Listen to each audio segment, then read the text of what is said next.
The night from Tokyo streets to Parisian city lights, dates in every town with charm and style. From rooftops in London to beaches in exile.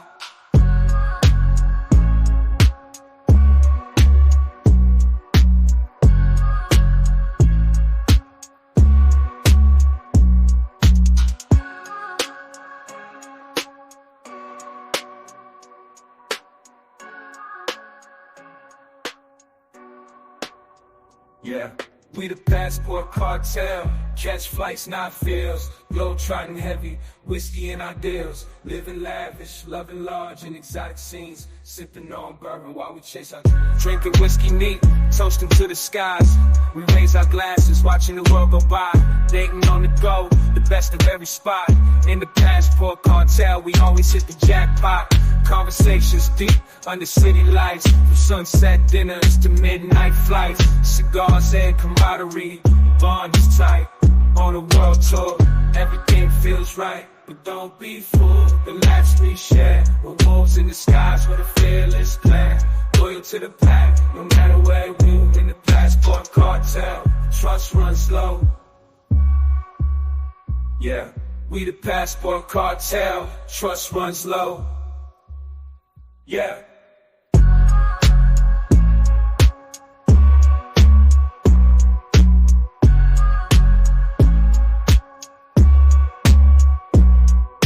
lone wolf's call, under a moonlit sky.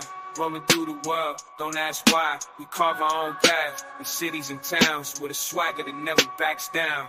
Whiskey and cigars, on the journey we ride. With the passport cartel, nothing we hide. We the passport cartel, nothing we hide. We the passport cartel, catch flights, not feels. Glow trotting heavy, whiskey in our deals. Living lavish, loving large in exotic scenes. Sipping on bourbon while we chase our dreams. What's all about?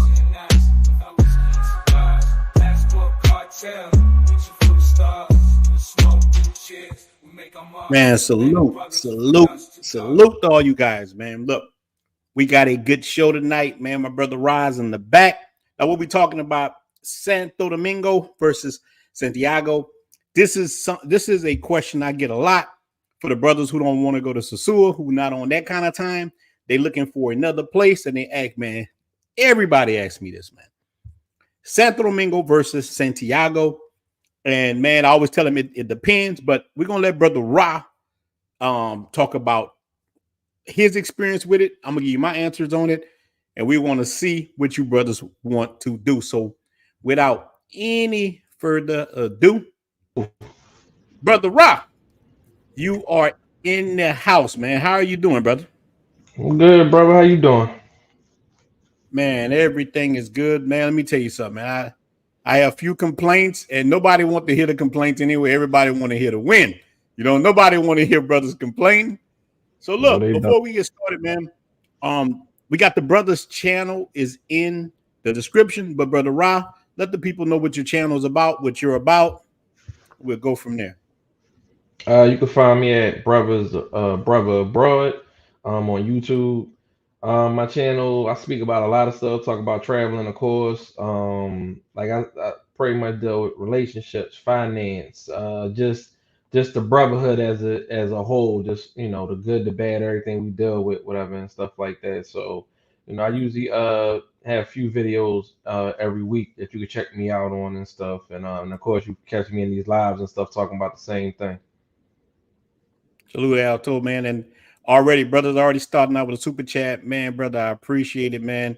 Look, this is what it's about. Shalom. The brothers in. Look, this is what it's about. It's about us supporting each other, doing the things that we need to do, talking about these issues, because men are facing a lot of different things. Let me tell you, man, I appreciate the people who watch me. Man, look, if I don't make a video, you know how many emails I've got, man, you ain't making the video, no story time, no what, man, what's going on? Brothers, I tell them, man, I do real estate right now. Look, man, I'm fighting the case for my foot.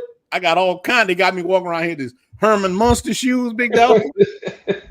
So I got all kind of stuff going on, man. I'm working on a big real estate project, man. I'm developing, and bruh, it got a lot of things going on, but here's where the brothers come together and we discuss these type of things and we try to put people on. Dude, I've been spending so much time just doing faceless YouTube channels with a lot of brothers trying to show them how to do that before we get started, man. I'm telling you guys, man, faceless YouTube channel with that. My other face YouTube channel, I have 3 different channels, but I have a faceless YouTube channel making way more than this one that quick. It was monetized very, very fast. There's a lot of different things brothers can free themselves from the plantation with. And I'm telling you, man, when you're on YouTube, man, look up Face's YouTube channel. You see how to do them before we get started. Because brothers ask me this a lot too. I share what I know with a lot of brothers who are my memberships. I do that for free. Like, hey, man, call me up and I'll tell them what it is. And I'm telling y'all guys, that's the way to go. That's the future. This travel sector is fun. This is my fun thing, bro. Rod. This is fun. Yeah. And it brings in some decent money to live in the DR or whatever. But when you get in the real YouTube checks it hit different. Yeah. You know, these little travel niche things in DR and stuff, it might smack you. One of them big ones punched the hell out of you. You know what I'm saying? So we gonna get started, man. So look, what made you even go to the DR? Give us a little backstory before we get started. Well, the first time I went to DR was 3 years ago. It was a brother I was working with, whatever, and so he's a musician, and his friends would always go to DR, always tell me stories about it, but I never went, never really had time, or I had my passport at one point, so it was a lot of stuff. So when I finally got my passport and I was traveling, he was like, "Oh, we're about to go in a couple weeks, so come on." I said, "Okay," and I went. And we went to Boca Chica. Now I ain't know nothing about Boca Chica. I ain't know really about DR at all. And we went there, and I ain't gonna lie, I ain't had no bit of fun. Like I tried it was so bad. I shortened my trip because it was just like and I say that in a previous video I was in. I just did. It's like you gotta make sure you're with the right sector of people when you travel. Just don't go with anybody because they might not be in the same things you into and vice versa. And the brothers that I was with, they was like into a lot of, they was more ready. They really wanted to just sit around in the Airbnb more than go out and explore and all that. And I just was like, man, I don't want no part of this, And I cut my trip short and I came back and I had no desire to go back to DR until I came across one of your videos. And and then being in the group and the brotherhood and all that, and I was like, you know what? All right, I'm gonna go back. And I went back this year, and like I said, I like as you called it the DR Vice or whatever. I did Sasua for a few days, and then after that, I went to Santo Domingo, and like that kind of like changed my whole experience. Like everything that I thought before a few years ago, that all got wiped out the window to the point. And I'll go more in depth later on. But when I went to last time I just was out there about a month or so ago, I happened to be with a lady I was with. We was in that same area of Boca Chica, and I had like a flashback. Like, damn, I remember being here, and I hated the time and everything. And me and her had a great time. She showed me around, and we enjoyed our time on the beach and all that. And it was just like it wiped out everything that I experienced with the brothers before. So that's why I said. So I would suggest if you do go, if you're going by yourself, that's different, but still do your research. But if you're going with somebody, make sure you're with people that's actually about having a good time and not just trying to lounge around and stuff like that. Because that's what I did, and it was a horrible experience. Well, sometimes that is a good time for people who just working a lot. They might just want to lay out, but look like you wanted to get out and kind of see everything. Yeah, now, look, vacation. Yeah. Now, Boca Chica, man, you gotta be careful, man. I don't know, because of your bad experience, did you get hit with the dual menus? Look, guys, now sometimes they hit you with a gringo menu and they hit you with a regular menu. I know horror stories of people who went to Boca Chica, and I actually like Boca Chica. I had a good experience, but like he said, I was on some other stuff myself. I was by myself in werewolf mode, so it was a whole different experience. But in Boca Chica, some people will try to hit you with those dual menus. You got the gringo menu, man. Before you know it, you done bought 2 Presidentes, some kind of drink, and they trying to hit you with a bill for $500. So you got to be careful, man. Learn the pesos, learn how things are. Like you were saying, do your research. Boca Chica, you got to be careful, man. People, they got dudes that are standing in front of a restaurant. He don't really work for the restaurant, but he's trying to con you into going there, and then they set you up, man. So, did you have any kind of experiences like that in Boca Chica? Well, what I did have was that first time it was I had went to a restaurant. Actually, it was this one brother that I had linked up with. He was friends with them, but he wasn't supposed to be a part of the trip. We just happened to bump into him in the airport. He was on his way to the Sasua, and he was about to go. I ain't know nothing about none of that. And he was like, "It's my birthday. I'm gonna be here for a week, so I'm gonna do all my things." But he hung out with us for a few days. He said, "All right, I'll be with y'all for a few days." And he was about all that walking around and doing. He do photography, Yeah. so he was about all that. So when I couldn't find nothing to do, they was like, "Oh, contact." I contacted him, and I went to the restaurant, and we was at the restaurant. We ate, had a good time. So I bring all that up because like the next day he had left, so I did the same thing on my own. I said, "The hell with it, I'm gonna go to restaurant myself." So I went to a restaurant, got all the food I got, and I luckily I had my currency app on me, which I don't go nowhere without it now. But at that time, I ain't know nothing about it. Somebody told me about it, and they tried to give me one price that was totally different. Like I'm totaling up in my phone. I'm like, okay, so it came out, I think like a little over 1,000 pesos or something like that. And Yeah. the lady, when it was like time for my total, the lady was telling me I owe like 3,000 or 4,000 pesos. And I was like, that don't make sense. Like I did the total, and then we went back and forth. And keep in mind, I couldn't speak a lick of Spanish. And I'm going back and forth. And You was in there like, hola. yeah, I'm like, no, no, no. I'm pointing to my phone and everything, and then eventually the lady was like, "Oh, my manager said it's okay, it's okay. Yeah. You're good." And I was like, "Oh, like I know I'm good, But yeah, they Yeah. will try to get you on them gringo taxes for sure. Man, they get you with them gringo taxes, man. Look, even when I first came to the island, I didn't know. At least your dudes showed up with your dudes ain't show up with me, man. Man, again, man, shout out to my boy Bobby. He's in Punta Cana. Look, this is the thing too, man. Punta Cana is all right, man. People, I've been there a few times. I don't like Punta Cana as much because I saw too many sisters. Like you talking about a bad experience. When I first hit Punta Cana, the first day was very bad. But the second day, I met a chick from Venezuela. I did a story time about her, man. Oh, she was Venezuela. She was cleaning up. Yeah, but the first day, I was mad, man. This thing was full of sister girls, man. Yeah, I'm at the place. They was talking, and I'm like, man, I could have stayed in the United States for this. You know what I'm saying? that's It was like, what's that movie? How somebody? Wait. What's the one with Whitney Houston in? Whitney Houston in there. Waiting to exhale. Waiting. It was waiting to exhale 2.0. I'm like, God damn! I was sitting there, man. Look, there were no Dominicans in there. There were just sister girls, and two of them was married, and they looking at me, the dudes. I'm like, man, this is bullshit right here. So, but the next day everything changed because I met the little Venezuelan and the little chick was cleaning up. Chick fine as I don't know what, man. So we gonna get into all the relationship stuff, man. But let me tell you, man, that made me look at Punta Cana a little bit different. They do got some nice spots. They all loaded with spots, but we're gonna talk about two tonight. Santo Domingo and Santiago, because again, what I was saying, all the brothers asked about this question. So with you watched my videos, other people's videos, and you finally went to Santo Domingo. Give us your first day in Santo Domingo. Where did you stay at? How much did your place cost? When I first, like I said, I had started Sasua first, but I had went to Santo Domingo after like a few days.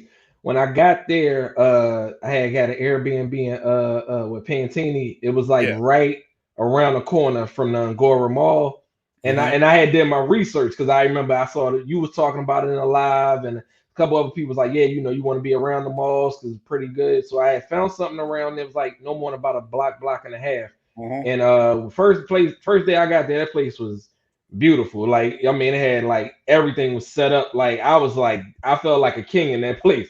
And then it only ended up, I think I had it for about a week or so, give or take. I think it ran me about a little over 300, about 320, 30, somewhere around there and stuff like that.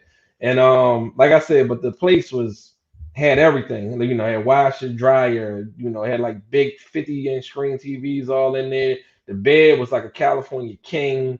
Had 2 bathrooms, a dining room area. They had like a little island kitchen and everything. Everything was beautiful. So my first day there, I had caught the Caribbean bus, which is molesting anybody. If you're gonna catch that first thing in the morning. Don't catch Early. it.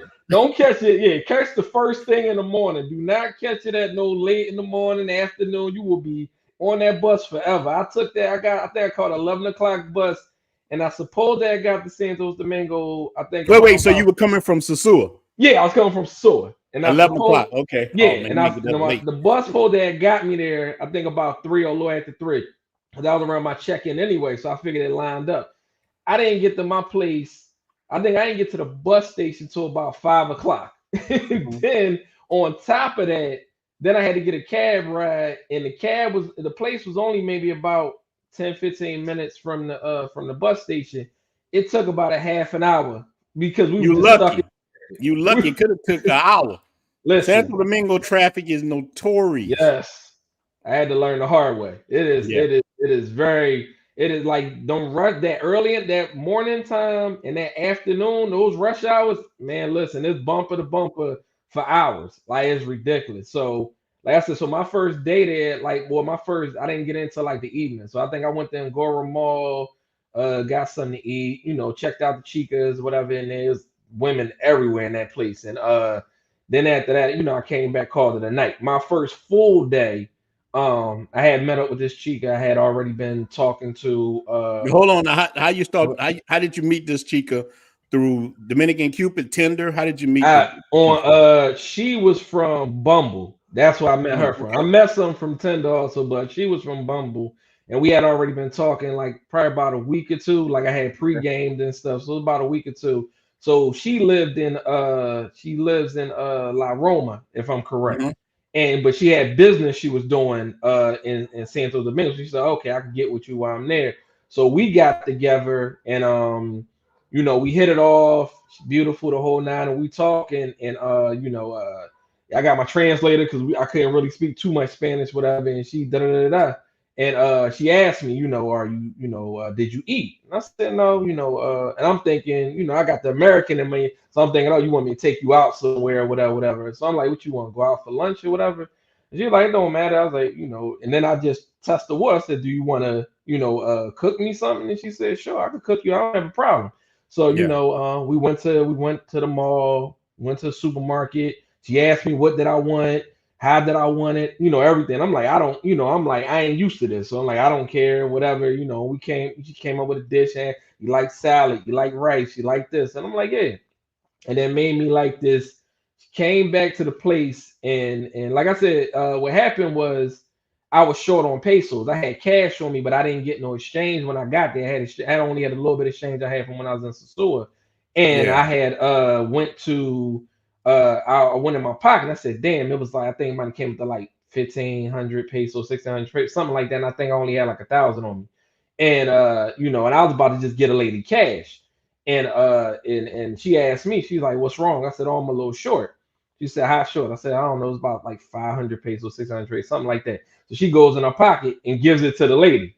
And I'm like, damn, like, wait a minute, I'm like thrilled by this. So I'm like, oh, I'll give it back to you. She said, no, you good. Don't worry about it. I said, okay. And we get back to the place, and when we get back, she get, cut up music because they love their music when they cooking. So cut the music on.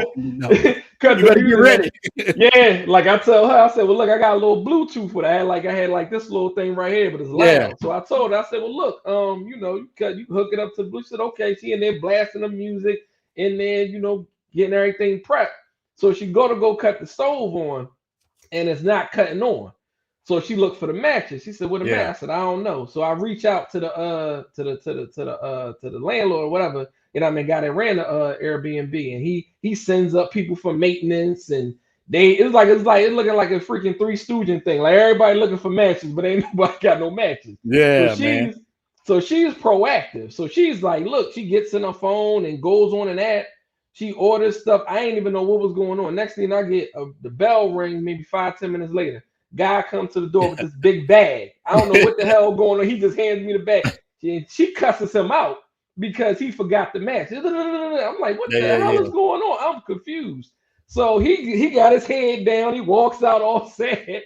So he comes back maybe 5 minutes later and comes back with the matches. So I grabbed it back. I said, what's in the bag?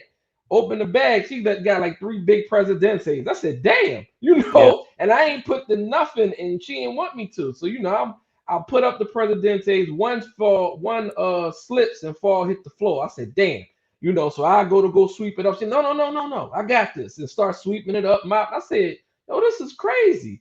And because I'm not used to none of this. Oh, she about to get him. She about to get him. And I'm like, yo, so after that, she goes, cut the stove on, do what she gotta do, got the music. Half an hour later, boom, food.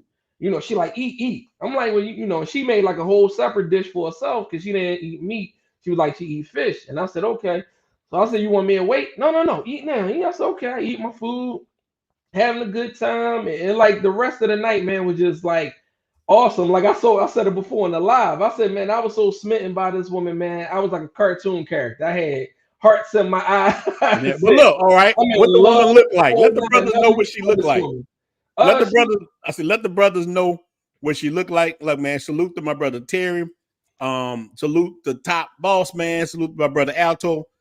Salute to all the channel members, man. Brother Kevin, man. Brother King. I appreciate you guys for being members of the channel. Let the brothers know what she looked like before we go into it. Man, listen, she was I don't even know if it's gonna pick up on the thing or not, whatever and stuff. I don't know if y'all can see it or not. You can see it, but man, so what you give her, like the body wise, whatever. No, look, this is the barbershop. You talking in the barbershop. Okay. Well, I mean, listen, you saw the picture, whatever and stuff. She's cutie. What I mean? Body was cool. It wasn't like, she was more top heavy. She ain't really had that bottom. That was more later, and that was more like a couple days later. I got one of those. Like that, she was more like slender, big chest, whatever and stuff like that. She was cute, whatever and stuff. You know what I mean?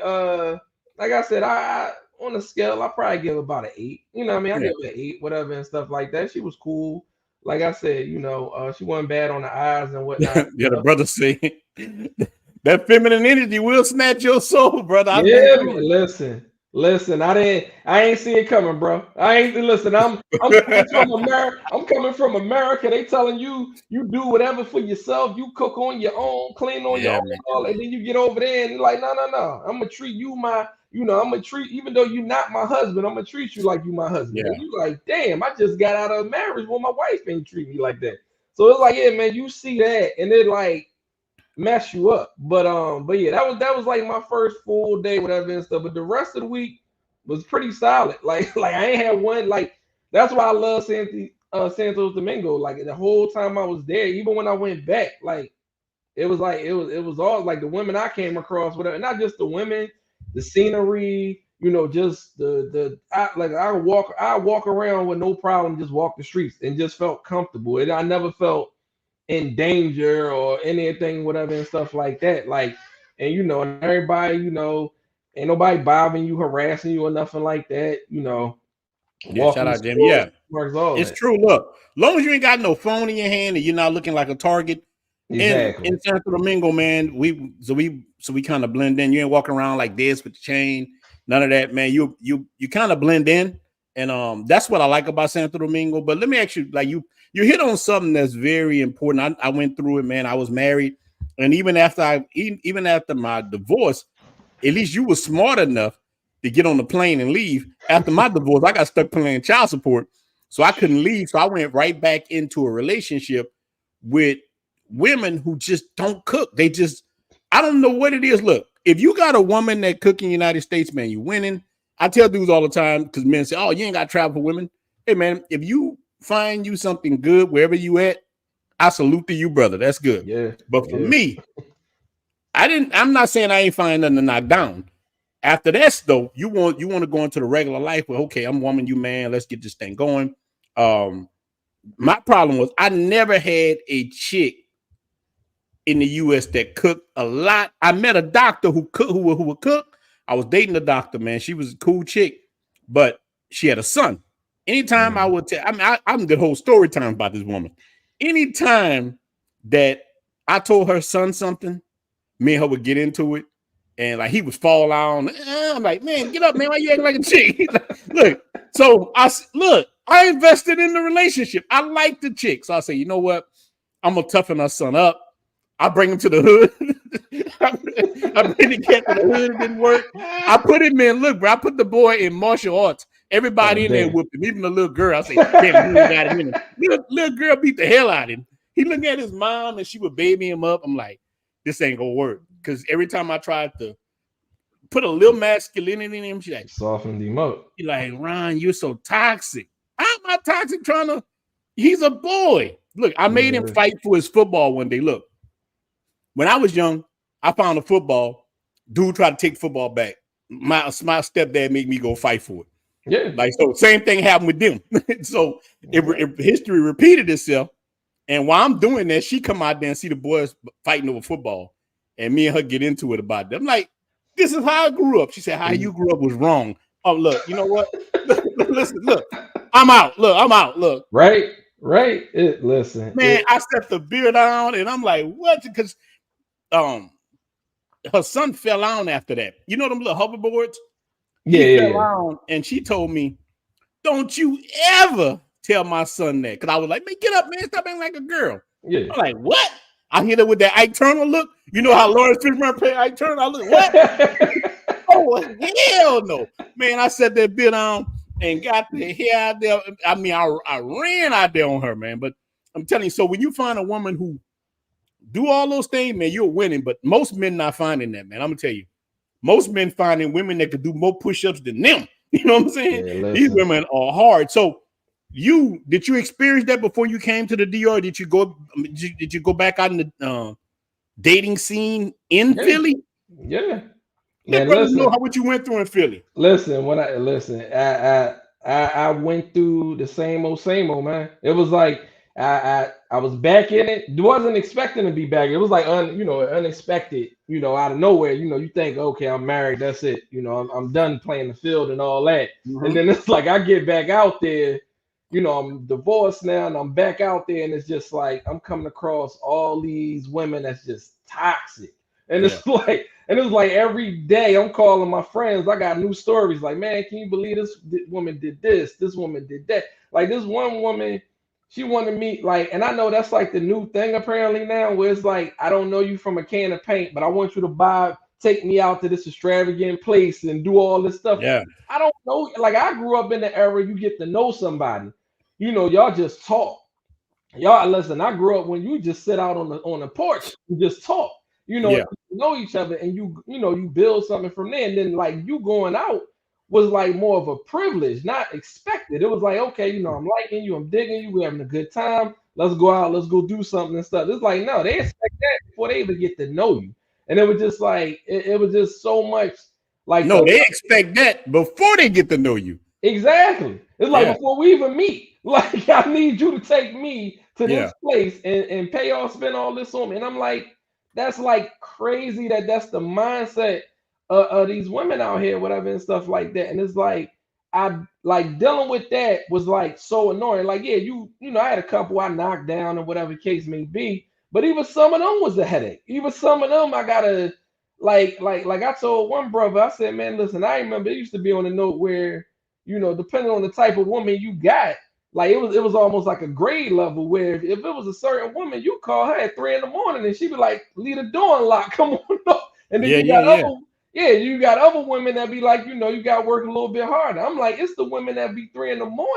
that be like, oh, you got to work a little bit harder now. And I said, when the hell that happened? Like, y'all used to be happy that somebody even gave y'all time of day. And honestly, I think it got a lot to do with just society as well as like social media. Cause I watch some of these brothers out here, man, and I shake my head.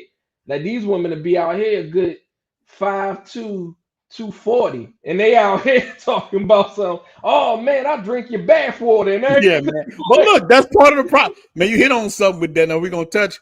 Brother, you can reach me and RonintheTraveler@gmail.com. It's in the description, man. I'll be glad to talk to you, godson. But let me tell you, man, you hitting on something, man, before we jump back into it. Look, I don't want to go off the subject, but we start talking about this stuff here. And boy, it just that, because this what creates the passport movement. This was what creates it. Look, I tell men all the time, a lot of guys didn't really want to leave for a relationship. Most men I talk to, they're happy. Dudes in Texas, wherever, man, he's happy in Texas. The only thing that's missing is a real chick who wants to be in a relationship. Because men want relationships, women kind of want the situational ships. Like when you coming in, hey man, you pay all this for me, I'll let you hit, but I also got this dude and that dude. And like you say, cats are so thirsty, it created that. So this is the environment that made you land in Santo Domingo, and you saw how that woman was treating you, and you saw how the people was treating you. But so Santiago, going to Santiago, what was the differences that you felt between Santo Domingo and Santiago? Okay. Well, first I went to Santiago because it was like a couple brothers I know told me it was like, oh, it's real nice and it's peaceful. They like the downside is they don't really got the beach, but you get a lot of other stuff where it's more peaceful, quiet. It ain't really tourist like, so it's more native like. So I said okay. So I went there last time I had just came back from Dominican Republic. I went there. That it was nice. Like I'm not gonna lie, it's nice. Like where I was staying at, I was like more, I guess, closer to the center city area. So it was a nice chill. I felt like a local. I didn't feel like a tourist, And then because I didn't see I saw nobody. Me being a Sasua, of course, you see brothers everywhere. Even in Santo Domingo, now you starting to see brothers a lot of places there. It was like when I went there, I was the only person I saw. Like everybody else, you could tell was just locals. And you seeing them to the in the grocery store or the doctor, or you see the men out there building working on new construction and stuff like that. So I liked it because it had like that, I don't know, it kind of had like that family feel to it, whatever and stuff. It was like the first time I was there where it felt like I was actually in their environment. Where before it felt like, yeah, I'm in their environment, but to a certain extent, whatever and stuff. So I think the best way I always tell people, at least from my experience, because I know there's other brothers that could be like, oh man, I met all these women and X, Y, Z. I didn't really come across that. I met a couple women, but I ain't come across I ain't come nowhere close to like Santos Domingo or whatever, and definitely not Sasua. So it's like I think it's like more of a family environment, is you see that. You see kids, it's like I was like maybe a couple blocks from school, so see the kids at school and everything like that, and the parents picking them up and everything. And then, like I said, it was like an emergency hospital around there and everything. So it was like where I was at, it was like more of you saw the family, you saw the local workers and people and stuff like that. So I liked it just from just the native, I guess, side of it. That's not, it wouldn't be somewhere I would go if I'm just like trying to really just go out and just be partying and all that. I wouldn't go there for that. But I would go there. It got Santiago got spots too, but it's a little bit different. It's not in your face, and we're gonna get into it. Man, shout out to On Jay. On Jay, man, you still traveling? On Jay been all over, man. On Jay on ships. On Jay had his sailor hat on, man. On Jay doing his thing, man. Shout out to On Jay. I don't know if you're still traveling or what, brother. But brother, we've been hot chopping it up with On Jay in the cabin. You know what I'm saying? Brother in the cabin, man. And look, that is crazy. But look, me personally, man, I think Santo Domingo is the best as far as dating and everything. But look, Santiago, he said, brother, say you still on vacation, man. You have your thing. Look, whenever you get back, let me know, man. We jump back on our regular streams whenever you're ready, brother. But let me tell you, Santiago, man, to me is for I'm gonna tell you, 10 of my homeboys are married to chicks from Santiago. They were family, they went there, and they love those mestizo looking women. Man, they got a lot of them in Santiago. Yeah. Santiago is the home of those, man. They got a lot of, and I think Santiago is a little bit cleaner than Santo Domingo. Certain areas are very clean. Now look, I like Santo Domingo. Santo Domingo, man, it turned me out. I'm dumb, but I have dealt with a lot of chicks from Santiago, man. And even that older chick I was hitting, she was 63 years old. I'm in there, I gotta keep it PC for YouTube because they will put my videos in limited. Man, I'm in there. I didn't realize I was in there licking on that old pudding, but the pudding was good. I'm telling you, it was 60 something, but it was good.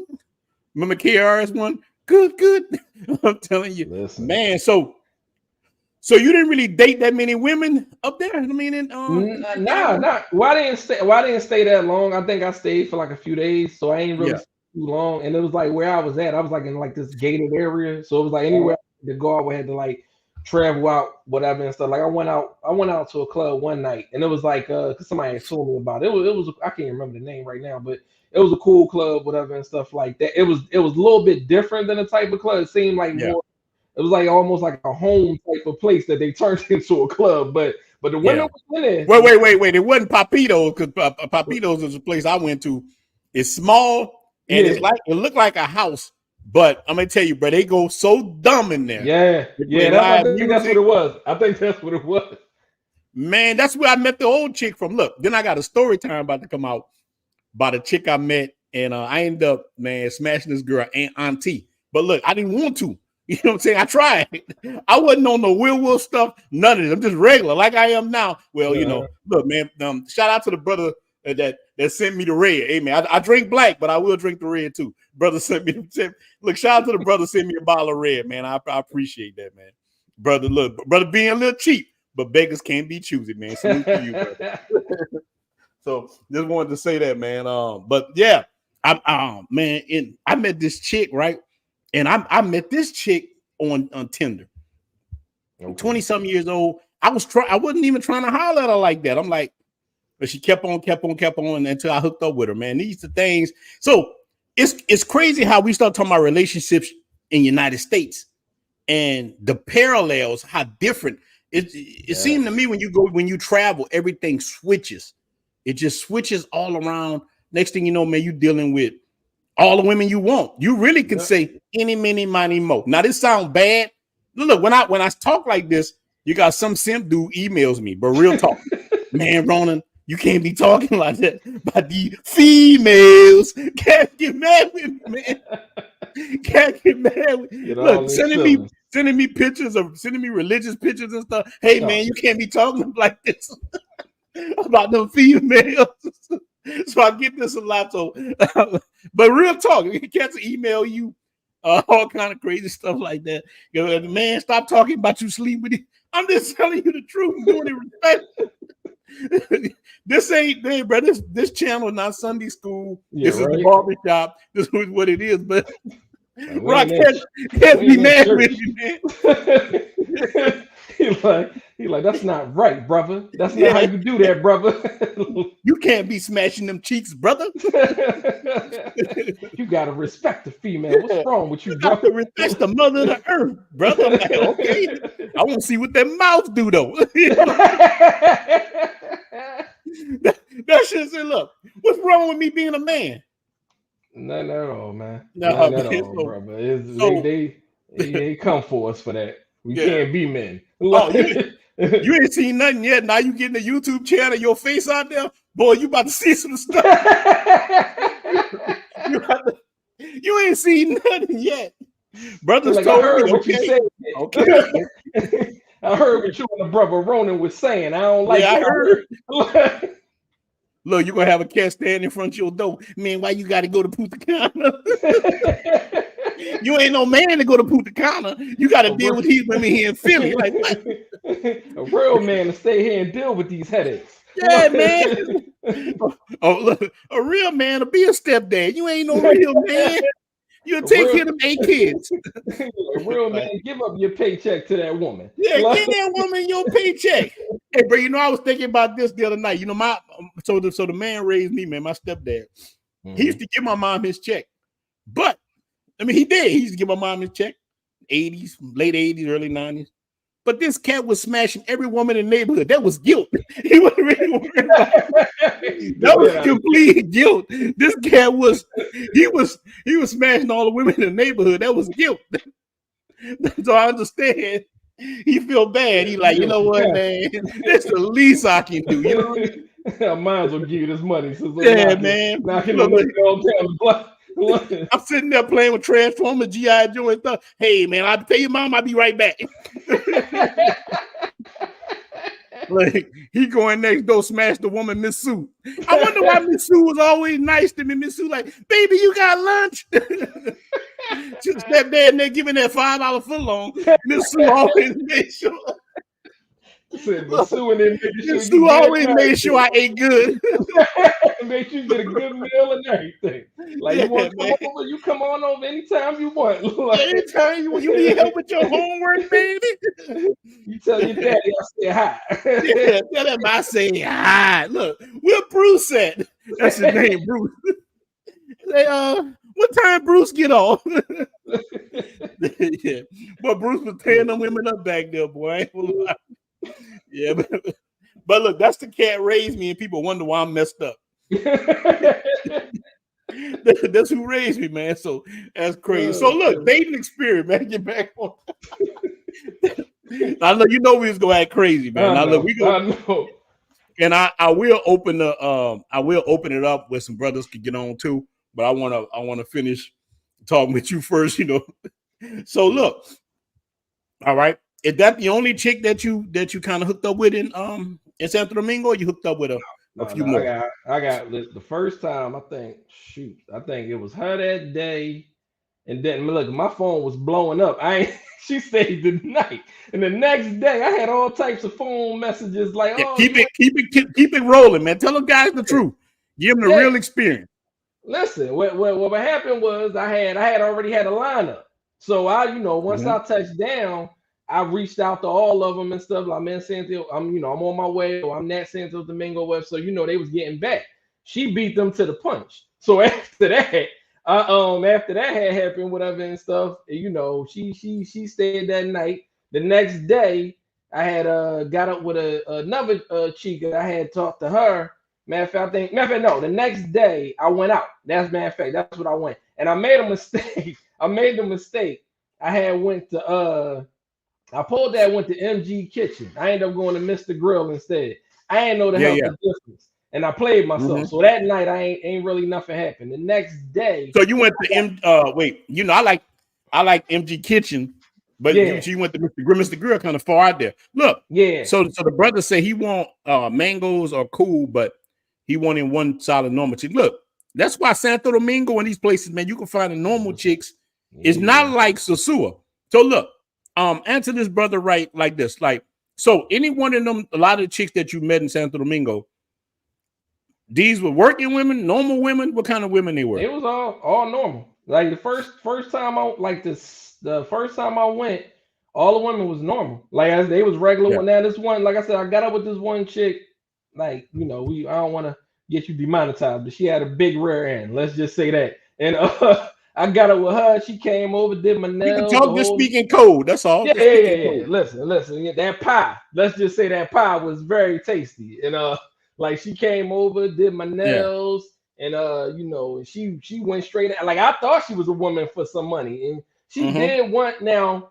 And I do gotta put that out here. You got women that won't be about that, that lifestyle, but you do have some women that they still want something out of you. Like they always say, some way or another they're gonna try to get out. So I did come across one that she expected me to I guess to buy out the supermarket, and I was like, that's not happening.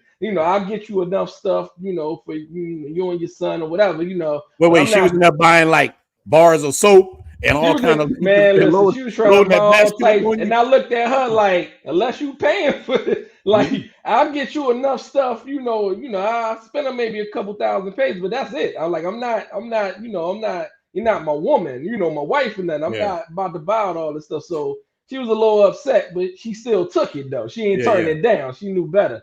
But that was probably my only experience with that. The other women I dealt with, like I said, I'm still keeping count. One I met like on my last full day there. Me and her had a great time. Like I had met her. We met up at like Blue Mall, and we sat down, we talked, got to know each other in the whole nine. And then after that, we went out. I was like, look, I'm enjoying myself. And this is what I say, like growing up where I grew up. Like if you enjoying yourself, then you the one that extend the olive branch to be like, all right, you want to do this, you want to do it. You don't wait. They don't come to you. So I told her, I said, you want to go out. What you want to do? You want to go out to eat, dancing, whatever. She said, we can do it. I don't care. We went to, shoot, I forgot the name now, but it's a franchise. Well, everything damn franchise over. But it's a franchise over there, restaurant. And it's out. I know a brother probably in the chat know, but it's out by the. You might know too, but it's out by the. They got one of them is about by the beach. One of the restaurants. Wait, it's not Adrian Tropical, huh? Yeah, there you go. That's where we went. So we went to Yeah. Tropicana, one on the beach, and we went there, had a good I like time. Adrian Tropical. Yeah, that's a nice place. Listen, we had food was great. We enjoyed ourselves. We laughed, we joked, we had a good time. After that, she took me to some neighborhood. we tried to go to this dance club down the block. It's like an outdoor thing. Man, that thing was like sardines in a can. Me and her both looked at each other like, no, that's not gonna work. We went to some other place, like in some part, it might have been an estate or something, and we went over there, and it was like a dance place. They had a live band. Everybody was in there getting all their dance moves on and stuff like that. Place was beautiful. Like we spent time in there, and then after that, it was like a beautiful date, man. I haven't been on a real date. Honestly, that was probably the first time I've been on a real date in probably about a good 7-8 years. And like a real date, not just you want me to do this, and no, I want to do this, and we're enjoying ourselves. And we did that, and we came back to the house and did what we had to do. And I mean, then that woman was that. Listen, that woman and she in her 40s, and that woman had energy like she was in her 20s. It was like now look, here's the thing. Dudes hear that. Now you talking about clapping cheeks. Cat sitting at home, man. That's Cap. That's brother's always somebody written in Cap. Shout out to King, man. He said normal chicks are for people who stay on the island. Give me a mango any day, man. Look, that's a real shout out to the origination. Look, man, look, but actually, I would tell dudes, unless you on the island or you plan on coming or you come a lot, that's probably the best way to do, man. Just knock down, or you can have you a good rotation, man. Brother Flex was saying Santiago will be the first on my list. Look, man, but let me tell you this, Flex. Felix Harris. Let me tell you, man. Santiago is the home. You will think you over there with on J and them in Colombia. But look, the best looking woman I ever saw in my life, bro, was in Adrian Tropical. I was there on the Melicon. I'm in that Rick James drunk. And I'm telling you, man, I'm sitting there and I got my cigar chilling. And this woman pull up, and I don't know who she is, man. She with a dude, and she had and you probably heard me talk about this on live stream, man. She had this like almost see-through dress, and it blew out, and she had these like invisible panties, man. You could see everything. I'm like, God, everybody was just looking at. Hey, bro, I stopped. I mean, she froze traffic. I just stopped looking at her. I'm drooling. I'm like, oh man. The werewolf was like, man, we gotta have this mud. I'm looking at the dude. Hey, bro, look, I would have choked out 10 gorillas for this woman. That's how I'm talking, man. I would have choked out a whole panda, big dog. That's how she looked. I'm like, man, I would have fought Hulk Hogan back in the day. I'm like, man, this woman looked that good. So I'm telling cats, man, you're gonna see women look like that in the DR. Yeah, listen, I saw it ain't like those Susua videos. People show them same little, crusty chicks walking around with them little tights on, little nappy they got a little thing with a little BBL walking around. Cats like, oh no, man, they ain't seen nothing yet.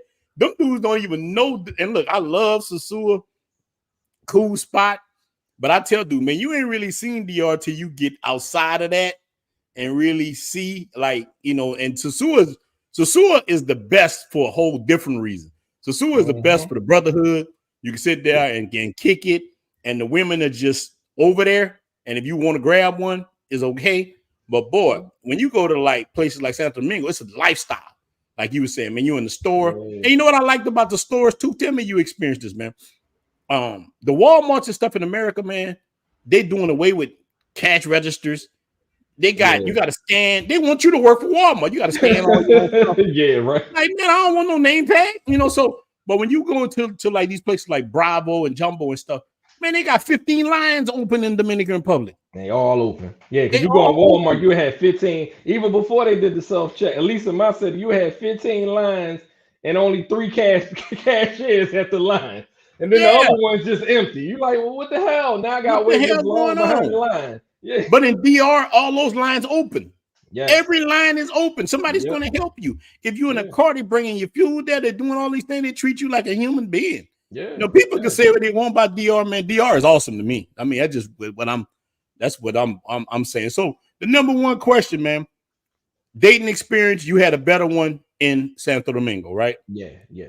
All right. So a guy coming for the first time, he ain't on Trickeration Nation. He not part of our squad. He said, "Look, I'm trying to find a wife. I'm gonna be They moving there to the too, though. island." They are there too, though. No, it got look. If you do want that, they are there too. Just letting it be known. Yeah, from the first video I made going to Santo Domingo, I told people I met the good, the bad, and the ugly. I met regular women. I met like gold diggers, like these choppies, and I met mangoes. You know, that's the first thing you're gonna meet. All of them. You just gotta. I will deal with a regular woman and a mango any day. I don't care. I just don't like choppies. I don't want you begging me all day and you ain't trying to do nothing. But I'm gonna tell you what that mouth do them. You know what I'm saying? Like, no, you gotta work for me, big dog. Earn this. You gotta earn this air conditioner. You gotta earn it. Now you don't want to be hot, right? You don't want to be hot. You want to be cool. All right, then you know what you gotta do. Yeah, Poppy, I need. Hey, you know what I need? What I hit them with. Anytime a woman say, "Poppy, I need," I say, "You know what I need?" Like that. Now, you willing to do business with me? But you know, like the brothers say, you definitely can find. Well, the brothers say, why they call them mango? Because they grow from trees. So here's the thing, man. Again, so you got regular dudes trying to come to DR, trying to find something nice. They're trying to find a regular woman. Where you sending them to from your experience? Listen, well, definitely Santo Domingo. I would say get as close. If you're not in Patini, get as close as possible. That would be my thing, because I mean the Zona Colonial is good too. Este, I don't know really too much about that, but I heard there's a couple spots over there too. Yeah, I lived over there for 8 months. That's actually where I lived at. Okay. I lived in Santo Domingo Este, and it's just mean in the east. So it's a good place once you've been there a couple of times. I think it's a good place, but sometimes when you come in new, where I stayed at, man, was a place called Torres Catalinas. Okay. And it's right on the water. It's not even that far from Zona Colonial, but it's on the Santo Domingo Este side. But I wouldn't recommend it for a cat who just coming. That's why you hear me talk more about the city central, because it's going to be, they're going to feel like in the United States in Piantini. You know, when you go over there, Santo Domingo Este, man, you in the heart where a lot of stuff going at is a nice part. Yeah, it's actually it's cool. I had a lot of fun. VIP Mixer was right down the street from my house. I used to actually go down the street, and they had a little restaurant called Wakanda or something at the time. It was called. They named it after the Black Panther. So I would go there all the time and stuff. So I always felt safe and stuff. But when you first come in, stay in the city central. Yeah, till you get to knowing everything. Then I think you will be better. You know what I mean? I agree. I think because in there and like you said, it's more city feel, and if you're from the city, you'll be used to it. And then it is local, but you have a lot of Americanized stuff. Like they got stuff like Applebee's and Krispy Kreme donuts and Burger King and all, like, so yeah. So you'll get a lot of Americanized stuff, I guess, to make you feel more comfortable, whatever, and stuff like that. So yeah, that's definitely where I would say start, and then after that branch out. Like, the more time you keep coming back, just branch out further and further. But don't go to Norte. Don't go to Norte. Yeah, man. Branch out, just don't go to Norte. It's up, like, even over there, man, like there's always pockets of good and bad. Like, I know places in New Orleans that if a person not from there and I know, I say, hey, don't go over there. But I can go over there and be okay. So even with certain areas of Dominican Republic, if I don't know the people, I'm not going over there. And this is the thing about these chicks, man. I tell you about the air conditioning and making them work for it. When you find a rider, she will show you Santo Domingo. She will show you, bro. One of the first chicks I met named Nicole bought me all around Santo Domingo. She had a car. Her dad was a lawyer. Beautiful chick. She was 20-something, green eyes, curly afro, thick as a box of honey buns. You know what I'm saying? And bought me all around everywhere. I couldn't even believe it. I'm sitting there like, wow. You know what I'm saying? Yes. This chick was showing me the good, the bad, and the ugly, showing me everything, man. They got chicks to show you. It's best to have that. If you could get that, it's best to have that. Yeah, I mean, because like the one I had went out, I took out or whatever that one time. Like anytime, like when I came back over there, she showed me everywhere. Like we went around like everywhere, and she got a car, so she drove me around the different areas and stuff. And she was, she had make, because I had her, I didn't have to worry about no type of gringo stuff or nothing like Mhm. that. She cut that off. Like at the head, she'll, no women out there, boy, they ain't got no problem cussing somebody out. Boy, they will go off quick. They will go off in a heartbeat. So Yeah. she keeps me, she take care of, like, she even been like, I've been telling her, like, check out these places because I'm in the process of trying to move over there. And she's been like looking at places and checking out, let me know like you don't want to be here or this is a good place and whatever the case may be. Because I don't, only know a little bit. So I'll just send her like, well, where's this at? Oh no, that's too far out. You don't want to be there. Okay, this is fine. No, you don't want to be here. It's a little dangerous, whatever the case may be. Yeah. So that helps me out major because then I don't have to, I still got to put boots on ground when I get over there and see stuff for myself. But at least I have like an idea of like where it's good and where it's not good. So yeah, if you can find somebody like that, man, yeah, definitely. That's definitely a jewel to have. So this chick that's doing this for you, that gonna be your mainstay? What the That's you just that's put her on the that's team? that's my. I mean, listen, that's my star player, but Yeah. but I got a roster, like Yeah. Yeah. I like got and she understands. Like that's the thing about it is too. Me and her had a conversation last time I was there, because I thought she was trying to like grab me and all that, because she was like, we don't do this and this and the third. I ain't see you there because when I came back, she knew I was there, but we ain't really see each other that much because I had other stuff. And she was, like, oh, that brother was in the cheek clapping Olympics. yeah, yeah, right. Listen. So I gave her like she got like the last day that I was there. I said, look, it's all you tonight. Yeah. I'm leaving tomorrow. It's all you tonight. But I had like seen her like earlier that week. But when I saw her earlier that week, it was just like I knew she had a little bit of time. And then what made it so crazy, she was literally a half a block from where I was staying, and I didn't know. And to the point she could come out, she literally was like, "Oh, where you staying?" I told her. She said, "Well, that's like right down the block." I said, "Oh, damn." To the point she's like, "Where you at?" So I'm sitting on my balcony. She comes out on her rooftop and can see my balcony from there. I said, "Oh, damn, I can't be clapping no cheeks in the daytime. This gotta be nighttime clapping cheeks." Well, look, the dude ain't gonna let her in there. The guard, I mean, if you took care of your guy, it ain't like they could walk into them buildings in PNT. No, they don't. I have security. They ain't play that because I did get a woman, for a little fun, whatever, one night.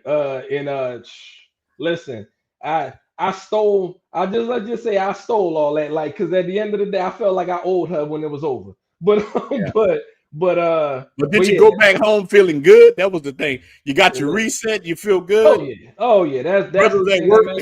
Brothers at work working hard. Listen, ain't nothing like getting their reset. Listen, I still got memories and videos and photos that I could go back to and remember. Oh man, this was a good time. So yeah, listen, I keep it on my desk when I'm at work. That keeps me motivated. I'll pull up something real quick. I'm on my lunch. Oh man, let me work a little bit harder because I gotta get back. I gotta get back. Yeah, so that's your plan. So your plan is to relocate, and you're gonna relocate to Santo Domingo. Yeah, that's my plan. All right. So what's your plan to do this for any brother that's thinking the same thing? They want to try to get over there some kind of way. What's your plan? Well, in my situation, I work a remote job already. Okay. The downside is my job won't let me take it out the States. Now, I've done some research or whatever and stuff like that, and it's certainly, you can look it up yourself on YouTube and other stuff. There's certain equipment you could buy that will, bounce it off, whatever. But just to back me up, just to make sure, just in case if that don't work, I also have another job I'm interviewing for now, and it's a freelance job, but it's like working with, there's another work from home, but you can work anywhere in the world with that, So I'm like, I'm making sure, trust me, because the last thing I'm going to do is leave up out of here, go to another country, get stuck, and then I'm out here like dinero. Bro, look, that happened to a brother I'm cool with recently, man, and he told me I can say this. Let me tell you what this cat here did, man. This is why we have these kind of videos, man, why we talk about things like this. Let me tell you what this brother did, right? He fell in love with this woman from Puerto Plata. She wasn't no mango. Well, look, put it like this. She wasn't on the strip as a mango. I don't know what she was doing. Right. But he fell in love with her up there in Puerto Plata. Woman pretty. Next thing you know, man, they were together 2 years. Cat say, man, I'm about to move to Puerto Plata. He had like 30 G's saved up, and he felt like, man, I'm gonna go start a YouTube channel, do what I can. He moved to Puerto Plata. Cat never started no YouTube, never did nothing. He stayed with her till them 30 G's was gone. Damn. And once the money was gone, she kicked him out the house. He was living with her. Damn. Like the woman kicked him after she stayed with him for 2 years. So these are things cats need, man. You need your own income. You don't want to depend on no woman, whether in the United States or even in the DR, wherever you at. The woman got tired. She was like, oh no, I'm gonna deal with some broke dude. I could deal with one of these cats right here on the motor concho. You know what I'm saying? She like, I could deal with Enrique. At least he can speak Spanish. You know what I'm saying? So she put him out.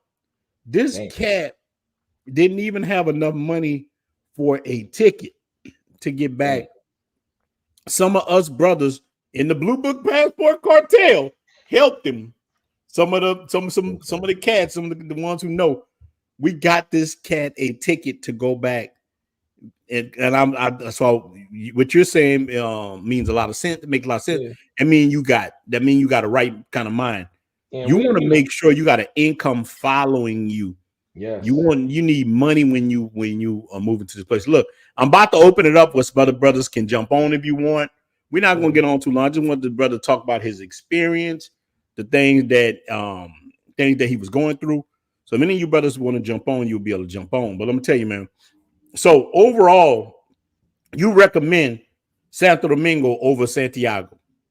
In my experience, from my experience, yeah. Now, like I said, I probably, when I go back, especially when I'm staying out there, I probably might do a weekend over there or something like that, or a few days over there, as well as people that, La Vega, La Roma, those are jewels. I met a few women from there that's like, I mean, so I definitely want to go over there too, whatever, and stuff like that. But in my experience, I was saying Santo Domingo. Now, La Vega, you're gonna like it, man.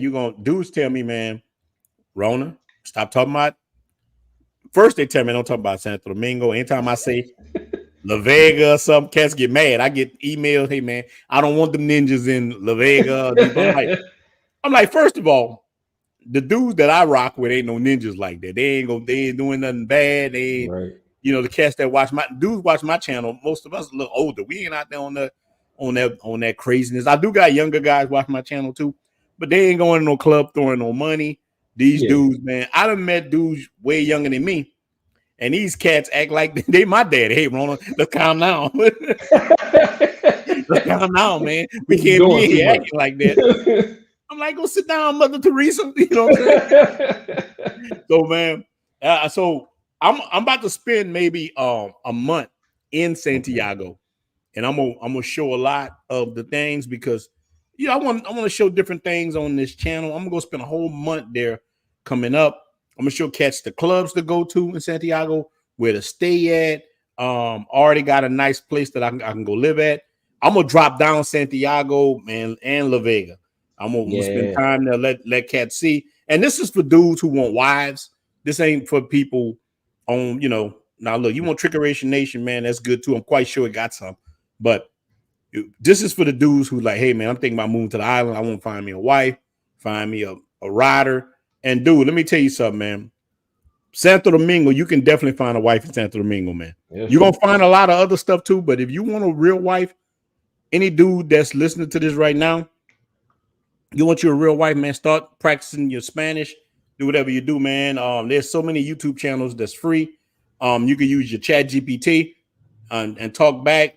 A chat will show you how you pronounce words, and then you're gonna be ready.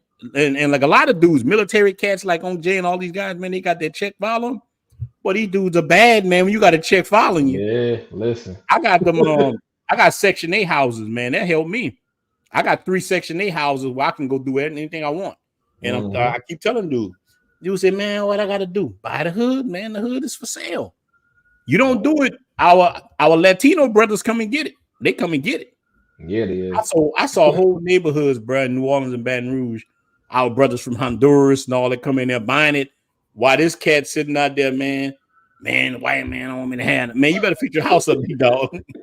I try to warn him. Well, look, sell it to me. You don't want me to have it. Somebody else come get it. You know what I'm saying? But look, I'm like your boy on South Central. Hey, man, buy it from me. It stays in the hood. Reduce, man. Thanks, Ray. You know?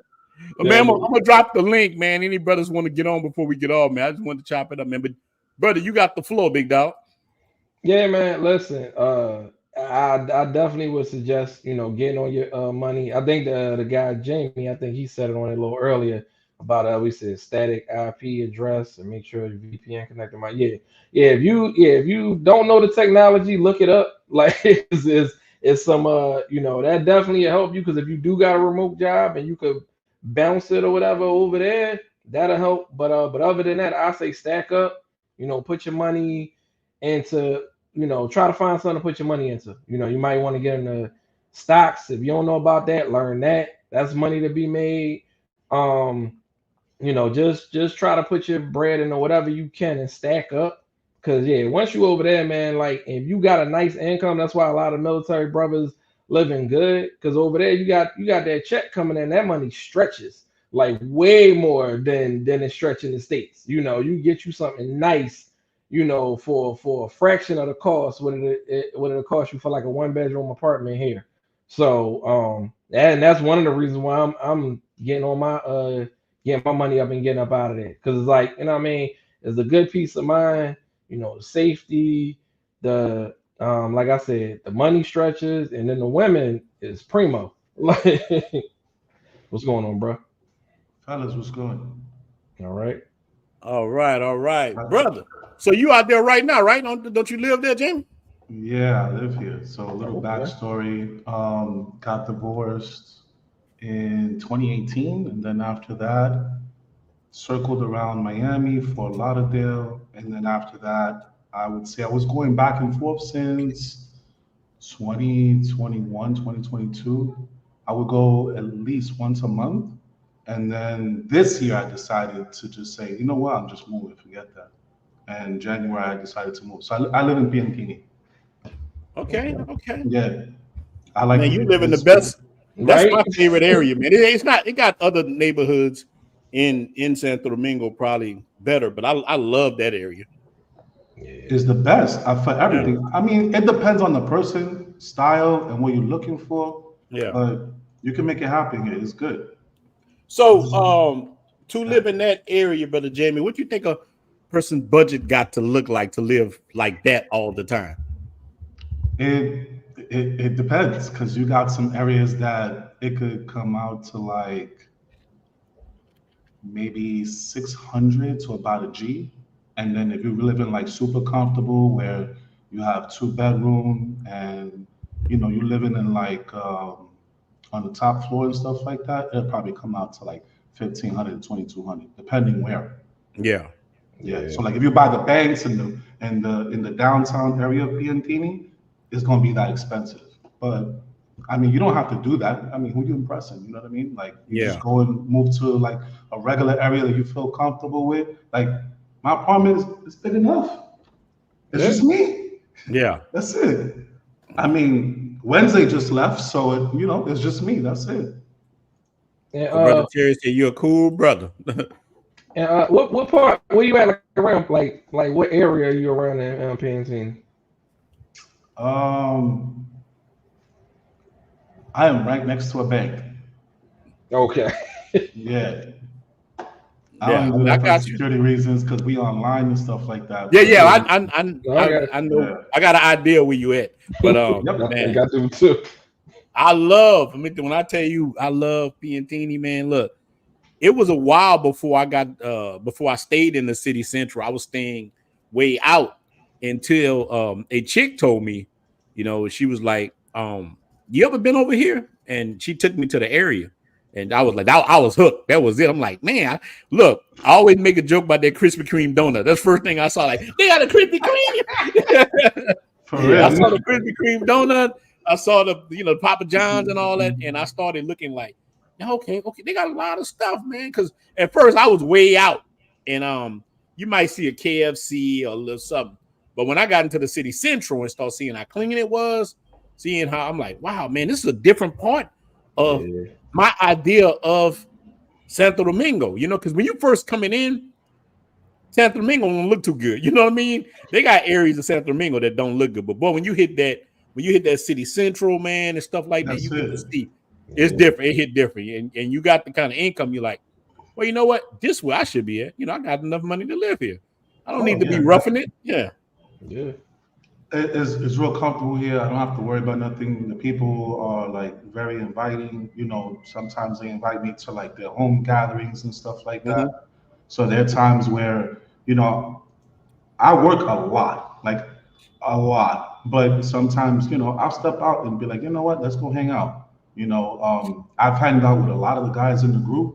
Yeah, people know how I am. Like, I like to party, so we'll go to 3 or 4 different clubs. We'll come home at 7 o'clock in the morning on the weekends, and that's really it. That's how I do. Brother, living that life. That's how you look. Look, that's how you look. A lot of guys watching this right now, that's what they want. They sitting at home with Rasputia, and they going Rasputia. They want to hit brother that like Norbit.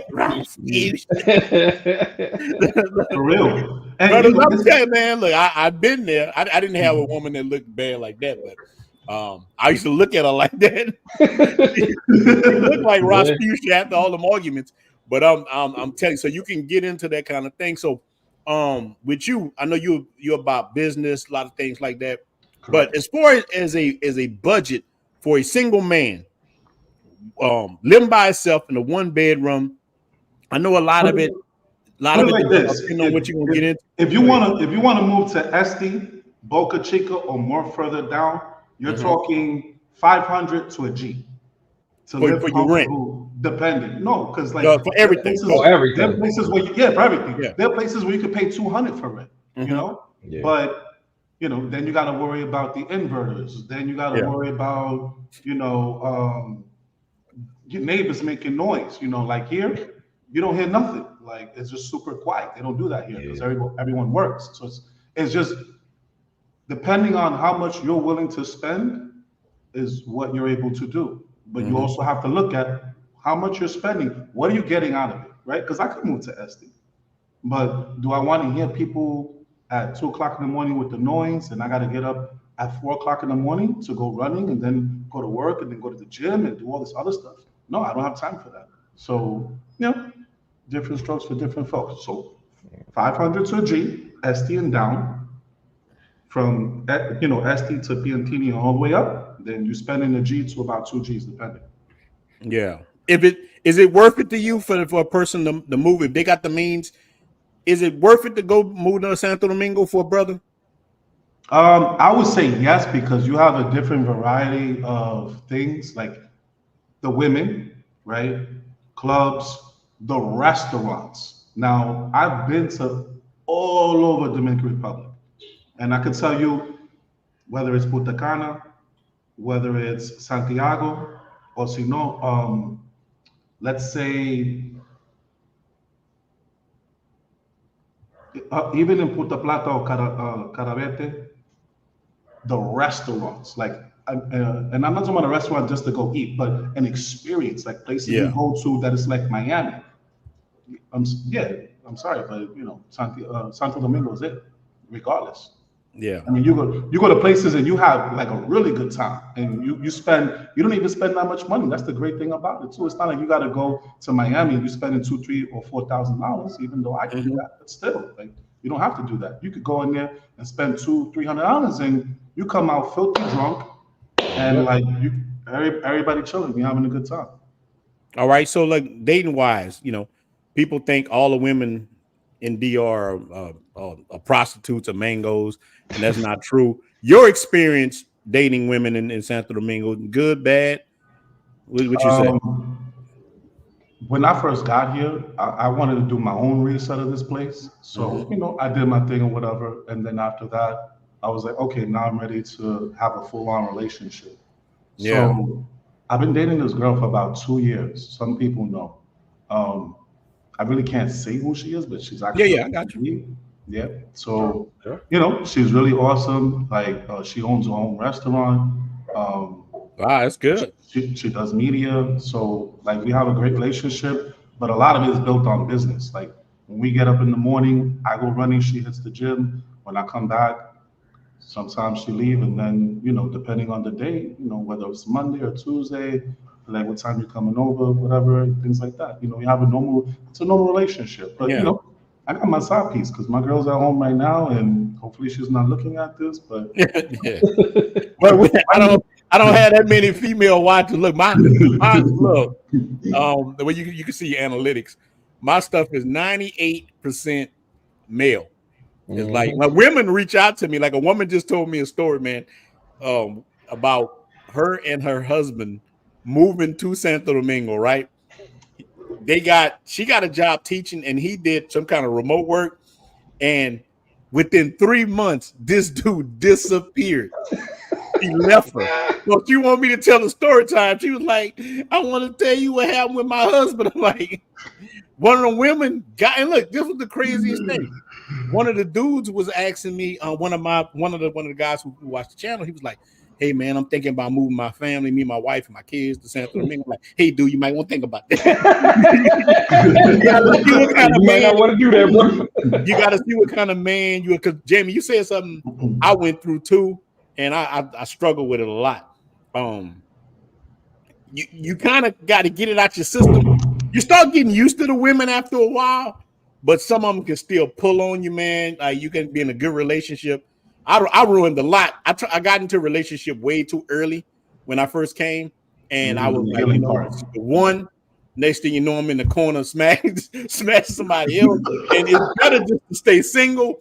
Just stay single till you find the right one, and you done got it out of your system. I jumped in a relationship.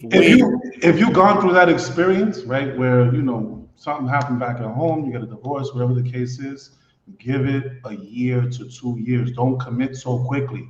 Make sure that you're able to not think about the person, heal mentally, physically, work on yourself, right? A lot of when I first, matter of fact, when I came here in January, I was 285 pounds.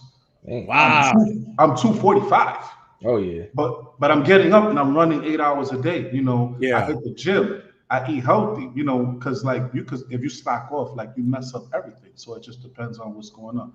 What are the requirements to move out there? Okay. Well, look, let me say this too. It depends on the person. Like sometimes you got to pay 2 months, sometimes 3 months because you're a foreigner. I had to pay 2 months for the place that I had in Este, but I know people that had to pay 2 months and a deposit and everything. Yeah.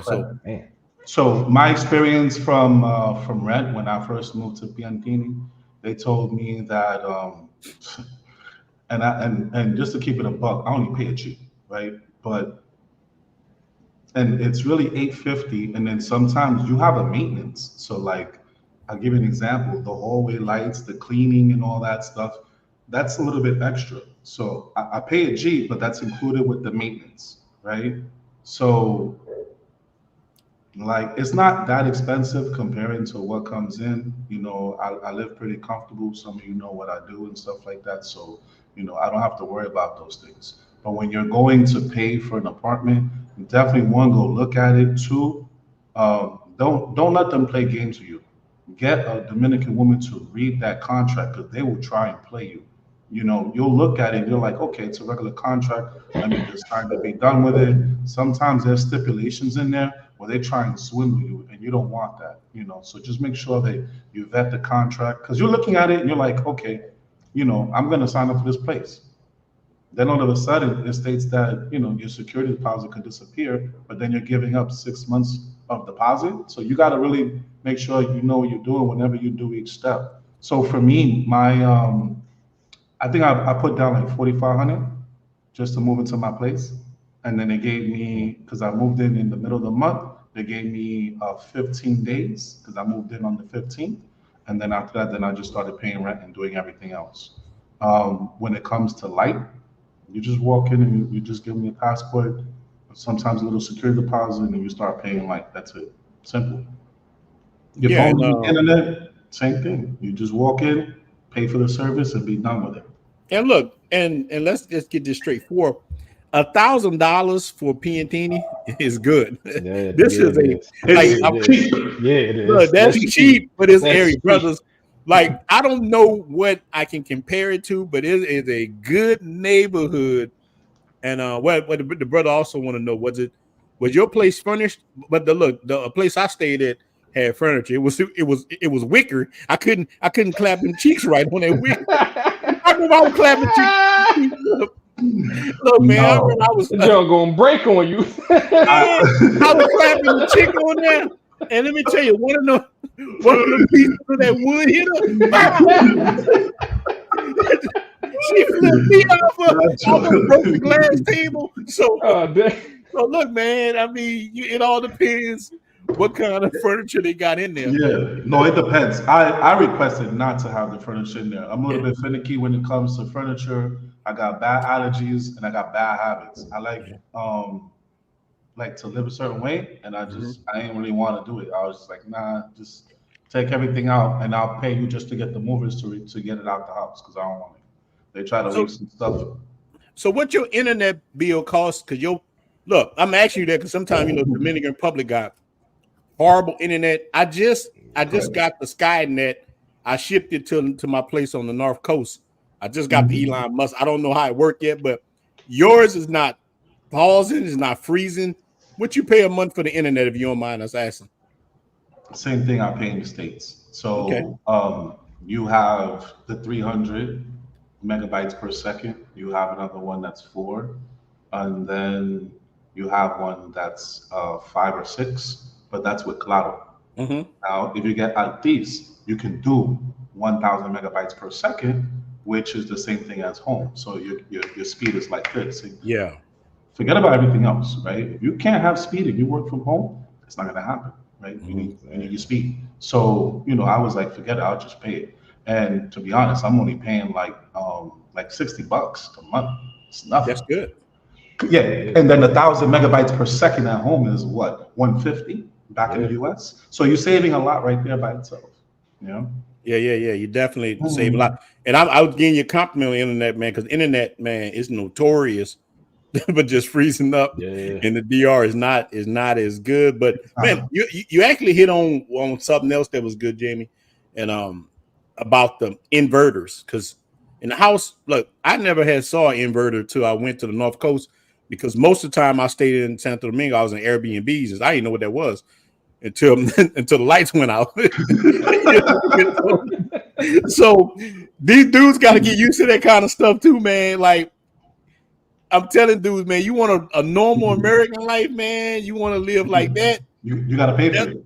Yeah, you're gonna have to pay for it, man. But it's gonna be worth it. It's worth it. It's worth it. So like here where I live at, we have and you have to ask those questions when you go to look for places to go buy or rent, depending on your situation. You got to ask them.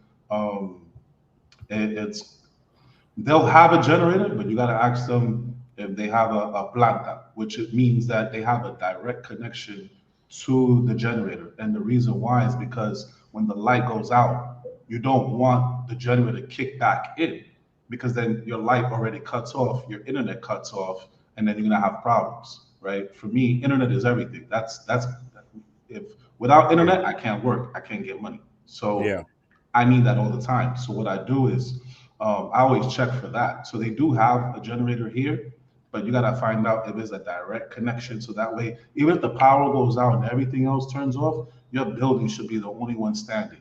And then right now I'm using Altis for my provider because they're providing 1,000 megabytes per second, and they're the only ones who give you an IP address that's static. I need that because with conditional access, you're gonna ask for that so that way you could bypass all the BS. But they'll tell you, yeah, we'll restrict the entire Santo Domingo, but you need a static IP so you could just bypass just that one. All right, now, brother Jamie, now look, I'm gonna say that now all the brothers gonna be now look. You on here dropping some jewels. Brothers gonna be contacting me all night. Now the dudes in the cartel know you and everything, but man, how can brothers get in touch, man? If brothers want to get in touch with you, how That's can a brothers welcome. get in touch with you? Right. So I got a number dedicated just for that. Yeah. It's I'm about to grab that right now. No, well, put it in the yeah, if you can put it in the chat and then like Yep, I'll stick it in the chat, but it's 312-300-2801. So it's also 312-300-2801. send me a message in our Facebook group, and do you want me to share it with people? Because people, Yeah, that's fine. I mean, it's like the statement earlier in the chat group. I don't know if you saw it, but I changed my number like I drink water, so it doesn't matter. Yeah. It's a Google Voice number and it's connected to my regular WhatsApp. So that's fine. I think I heard that. I saw y'all talking about it. And any of you brothers that not in our Facebook group, man, go join the Facebook group. Blue Book Passport Cartel. Got some good brothers in there, man. We trying to do good things. Every now and then you got somebody in there trolling, but it's a good group, man. I think it's a good thing, man. The brothers say, what's the group? It's the Blue Book Passport Cartel. Now look, there's people that changed their name to the cartel now. There's all kind of people. Like people just do that. Like, man, it's weird that people do that. I know a woman just did it. She's changed the name of her group now is Passport Cartel. It's not Blue Book Passport, it's Passport. I'm like, man, why you just take my name in my group? People just take the group. I made the group for the same reason what we talking about right now. So the brothers talking about you recommend taking Spanish. I know, brother Jim, you already speak Spanish fluently, right? Yeah. So my background is Argentina and Puerto Rican. So I grew up in New York, went to Miami, and then I came here. So we got the East Coast in the house. We got Philly. That's it. I bypassed all that. And New York in the house. It's all right. Look, but Jamie, you been to you been to Sosua yet? You been to the North Coast? Okay. I go there so what I do is I save my entire PTO and then I go there for the entire month of December. Okay. I make sure that 1 week overlaps because when the New Year's hit and everybody leaves, I get the rest of them. Yeah, I got you. Man. Yeah. I definitely love, man. I got I'm working on a deal right now for a spot in Piantini. I'm just gonna say it's close to Popeyes. Just put it's close to the Popeyes. So if this goes the way I want, I have another spot there. I'll stay there sometime, but I'm gonna probably put it on Airbnb and bring my stuff in my condo here. I'm supposed to be shipping it there, and it's gonna go into this spot. Put on Airbnb, let the brothers stay there, but I'll stay there too myself sometime. And man, we're gonna definitely link up. I gotta link up, man. Every time I'm there, I say I'm gonna contact you, but I never did. I don't know where. Some people grab me, man. Let me tell you, man. Whenever I land back over there, man, people grab me and I'm just stuck. Next thing you know, I'm in some kind of club. All over the place. I'm in the club. Next thing you know, I'm drunk. Then I wake up with somebody. Like, what the hell? Wolf. Like one of the brothers came over last week and I was like, yo, listen, you want to know the places? Come see me. We go hit up like at least 5 different places from 3 o'clock. And it must have been like 11:30 at night and we was twisted. And then we go hit up some spots to go eat, to fuel back up. We kept going. I literally came home like around 6:30 in the morning. Yeah, that's that life. That's that FU money. Yeah. But dude, look. Man, Rod, let me tell you, man. When I first came to DR, I tell people, man, I flipped I came to DR with $100,000. I'm telling you, I went crazy. I had 100 G's and I was devious. Let me tell you, man.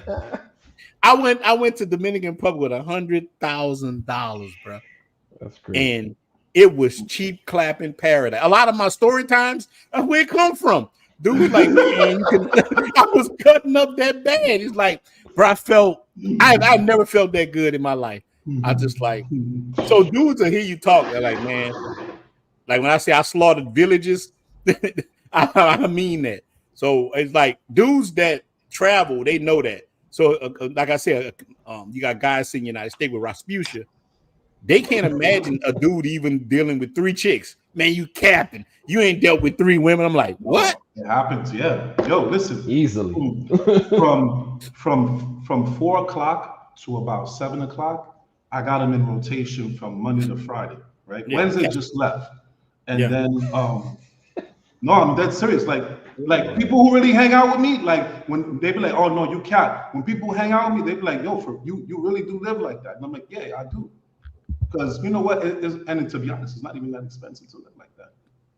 Yeah. With you, like little pennies. Dude, I was like Tony Montana. You know how he's sitting there, he got all that powder. I had booty cheeks. I'm sitting there with booty cheeks. I have a hand on that. Oh, say hello to my little friend, but he's about to get big. Wow. All day. But it was a great, it's great. It's just a great thing. All right, so man, look, so this is for you and Ra. It's hard to kind of, and man, look, I'm in the same boat you in.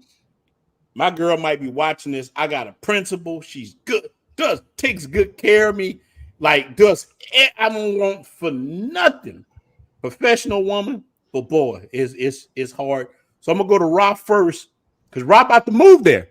Ra, how you plan on going through this type of thing? But the brother say, what's Jamie's nationality? Brother just said it. Jamie, let them know who you are again. Argentina and Puerto Rican. That's a mixture, because people tell you Argentinians don't even like black people or melanated people. You know what I'm saying? Mm-hmm. That's what people say, but I don't know. I got some homies that have been there. But yeah, the brother got a combo. At the end of the day, we all Latino. So yeah, bro. Yeah, it's the same. Rock. Yeah. So how you plan on going through that situation, man? You about to go through it. Oh, what you mean? The cheek clapping all? No, once you find you a real one, like you just said, the chick you've been dealing with is a real one. Listen. Well, she understand my situation, so that's what I say. So now that could change. It probably will once I touch down. I already know it's going to touch down. You know, once I touch down, and she in Pantini, whatever, and stuff like that. She right in the heart of it. Like, so she like right down the block from Bravo and stuff. So she right in the heart of it. So yeah, so she right. She not off too of Winston far. Churchill. Off of Churchill. Yeah, she right around there. So yeah, so because that's why I said when I just was there, I was staying at the Airbnb down there, and that's the half a block from me. Mm-hmm. Yeah. Well, like I said, she found me a place, but I was kind of hesitant because she found me a place maybe about a few minutes from me. I said, oh wait a minute, that's too damn close. I was like, she was like, yeah, but you know, it's cheap. I think it was fully furnished, $500 a month, something like that. Yep. And she was like, yeah, I don't know, because it's a year lease. And I said, yeah. I said, and I use that as the excuse, like, I don't know. I kind of want like a month to month. Let me see what I can find. Because I was like, I don't know about that. I don't need you to be popping up and I'm over there in the middle of my stuff. Because like I said, you say you're cool with it now, don't mean you're gonna be cool with it when I'm over there. Yeah. When it comes to Dominican women, right? And this is just their culture. This is how they are. Because I've been with many different Dominican women. That's all I ever dated, practically. I'm gonna tell you right now, the best way to handle that whole situation is just to say, "Hey, listen, I want to be with you. We're gonna do our thing, but we need to naturally let it flow."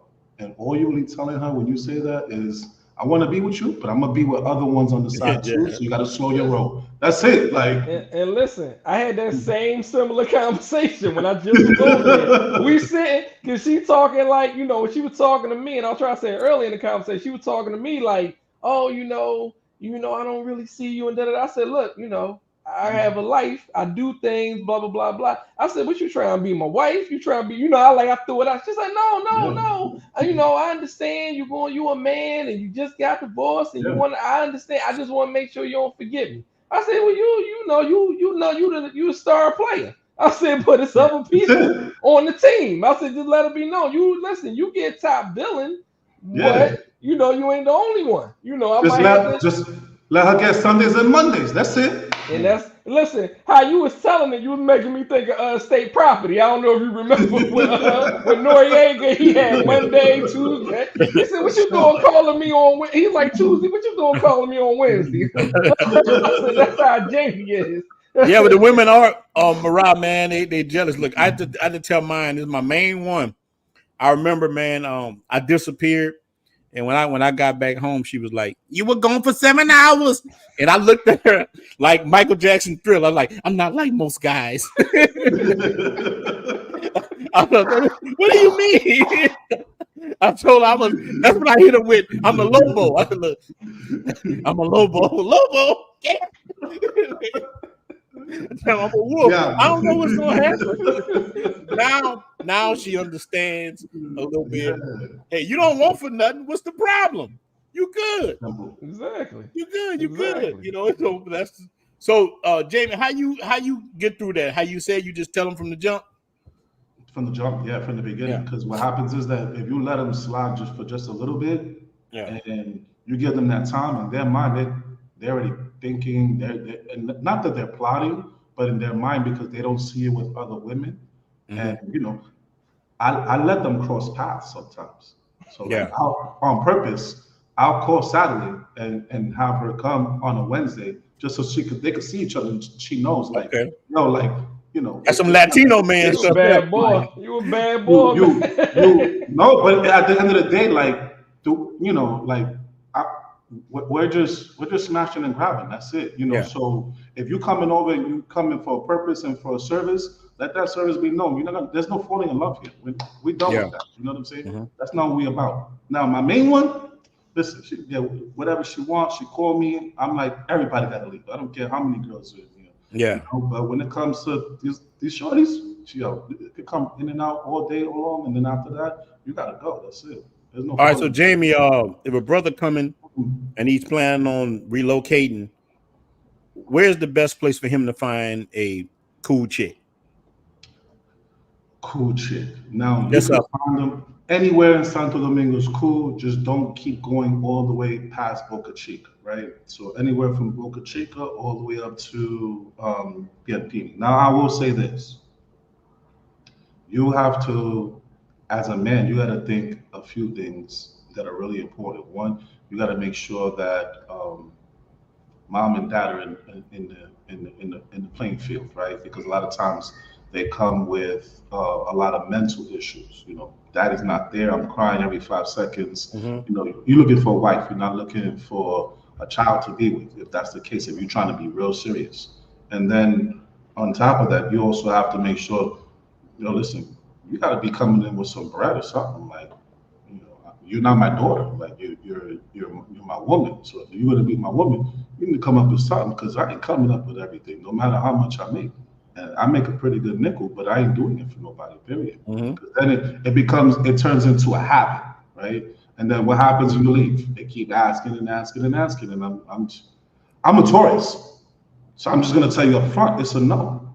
And if you keep asking, I'm gonna block you. And if you keep going in social medias and all that, I'm gonna embarrass you. It's just that simple. Well, see, the good thing about you, because you can speak the language. A lot of brothers can't speak it. I speak Spanglish, fluent. Look, I speak fluent in Spanglish. Hey, listen, as long as they can understand you, that's it. Yeah, they can understand. So here's the thing, man. So as far as the people hearing your accent, do they treat you any different? Are they, when you're talking Spanish to them? Slightly, because it's more like, okay, you're one of us. It's not like you're trying to pretend. It's not like, you trying. You actually know Spanish. We hear the accent, But with that, they also try to make it like, well, with some, not with all women. They'll be like, they're trying to slide, and they're trying to, okay, you know Spanish, so you know my situation, you know my issues. That's your problem. It's always something. Look, they always got to put glaze on the ham. God damn. I ain't nobody's daddy. That's it. Right.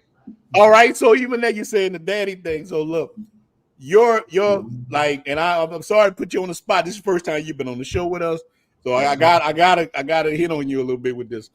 I know you, but it's the first time you jumped on here with us.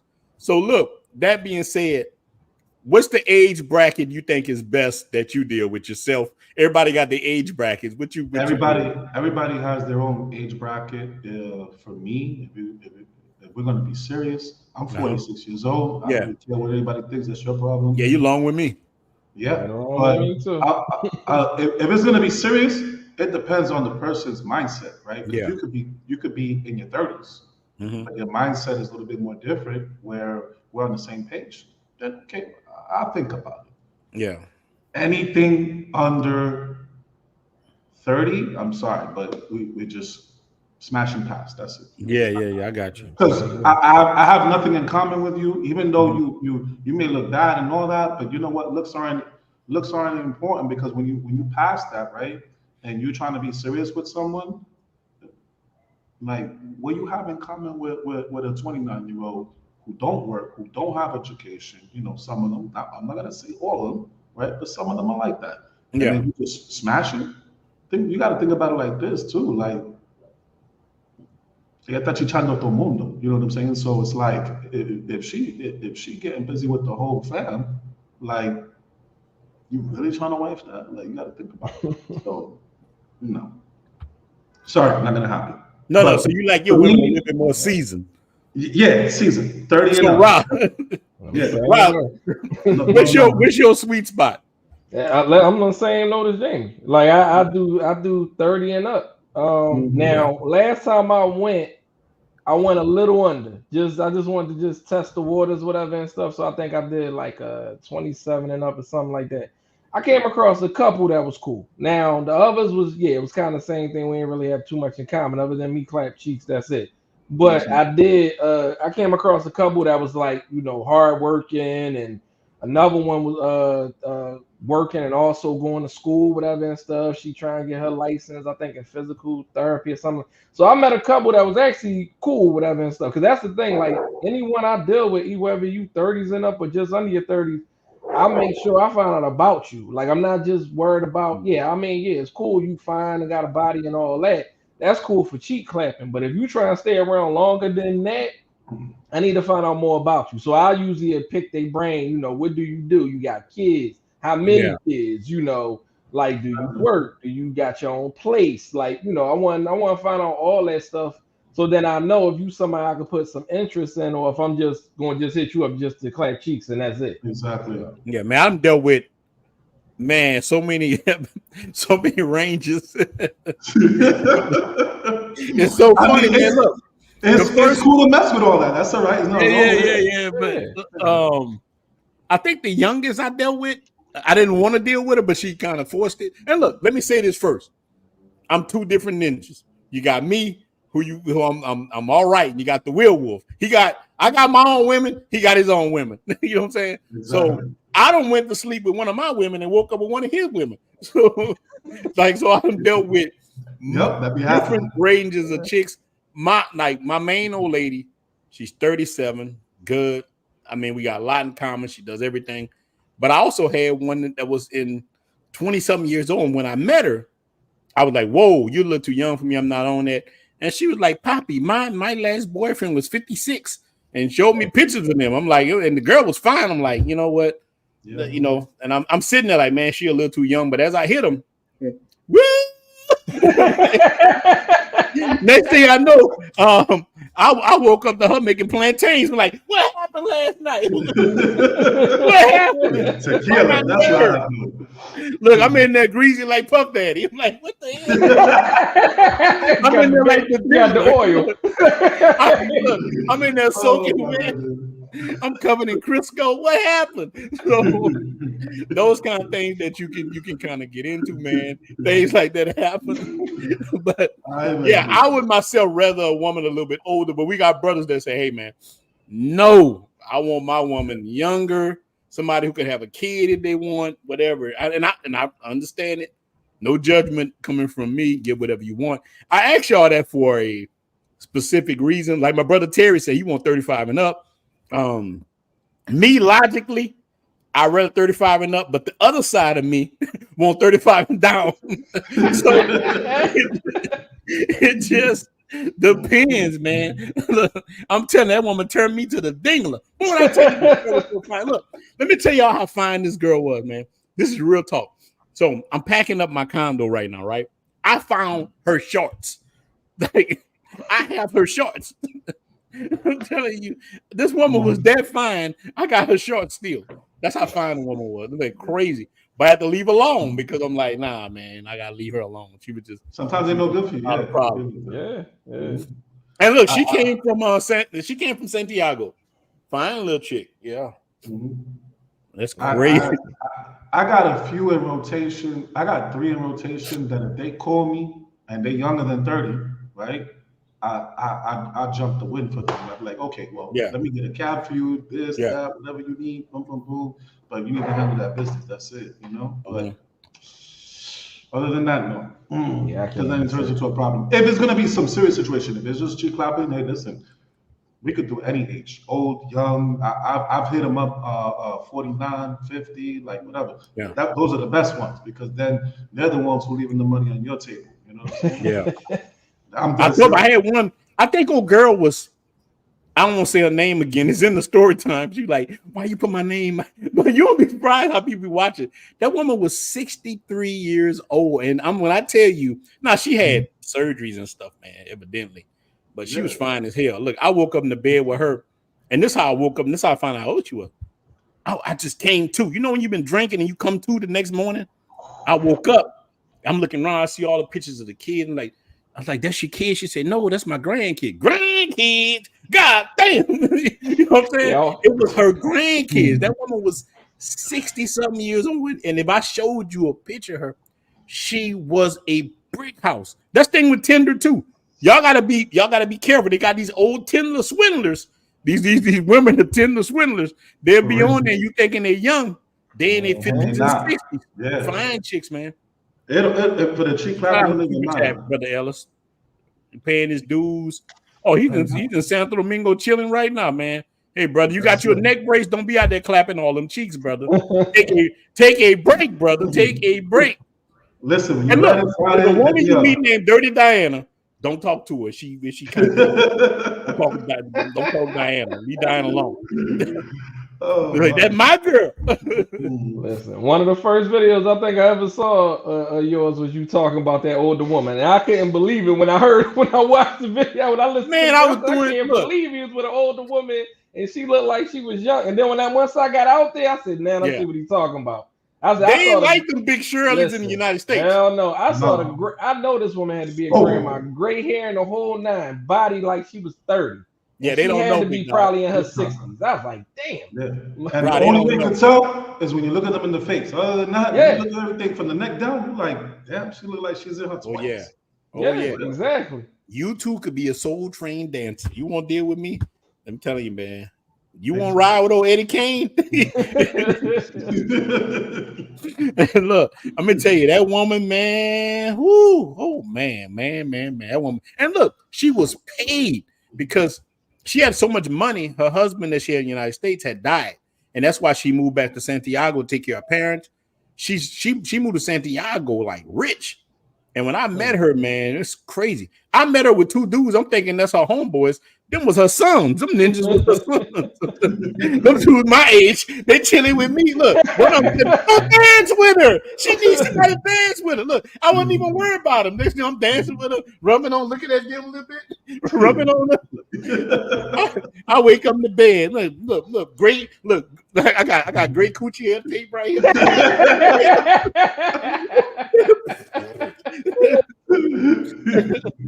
I mean, here, look, man. I felt bad because, man, my mama just a little. My mama age. My mama age. You don't have to be my mama.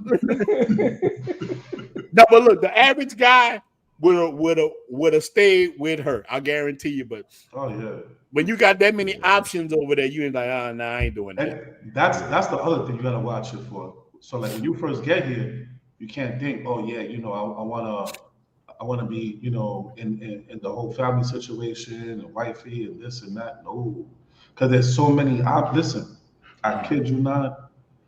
I mean, some of you have seen in the group chat that when I scroll through my Tinder, it's like literally like about 500 women that are just in there, bro. Yeah. It just gets crazy here. And then when you go out, let's say you're just chilling with the guys and you go out, you're just having a couple of drinks. Like what I do on my Fridays, we have this thing with these entrepreneurs. We just all go out, talk about different ideas and stuff like that. So as we sit down chilling, we drinking, all of a sudden you just see them pop up.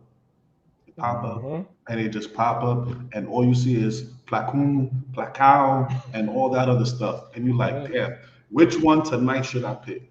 And it just be like that. So when you come out here, don't even think about that. Learn to be by yourself, work on your mental health, work on your physical stuff, work on your bread. That's the most important thing. Yeah. Because si tú no tienes cuarto, you're in trouble. Because you're gonna hear that pop up a lot. Que me dan chavo para el cuarto. If you know what that is, then you already know. Like, sometimes the bros be like, yo, let me just get $1, let me get $2. You know what I'm saying? Like, it be like that. So yeah, you gotta be prepared. So like I say, hey, look, I got you, but what that mouth do though? Exactly.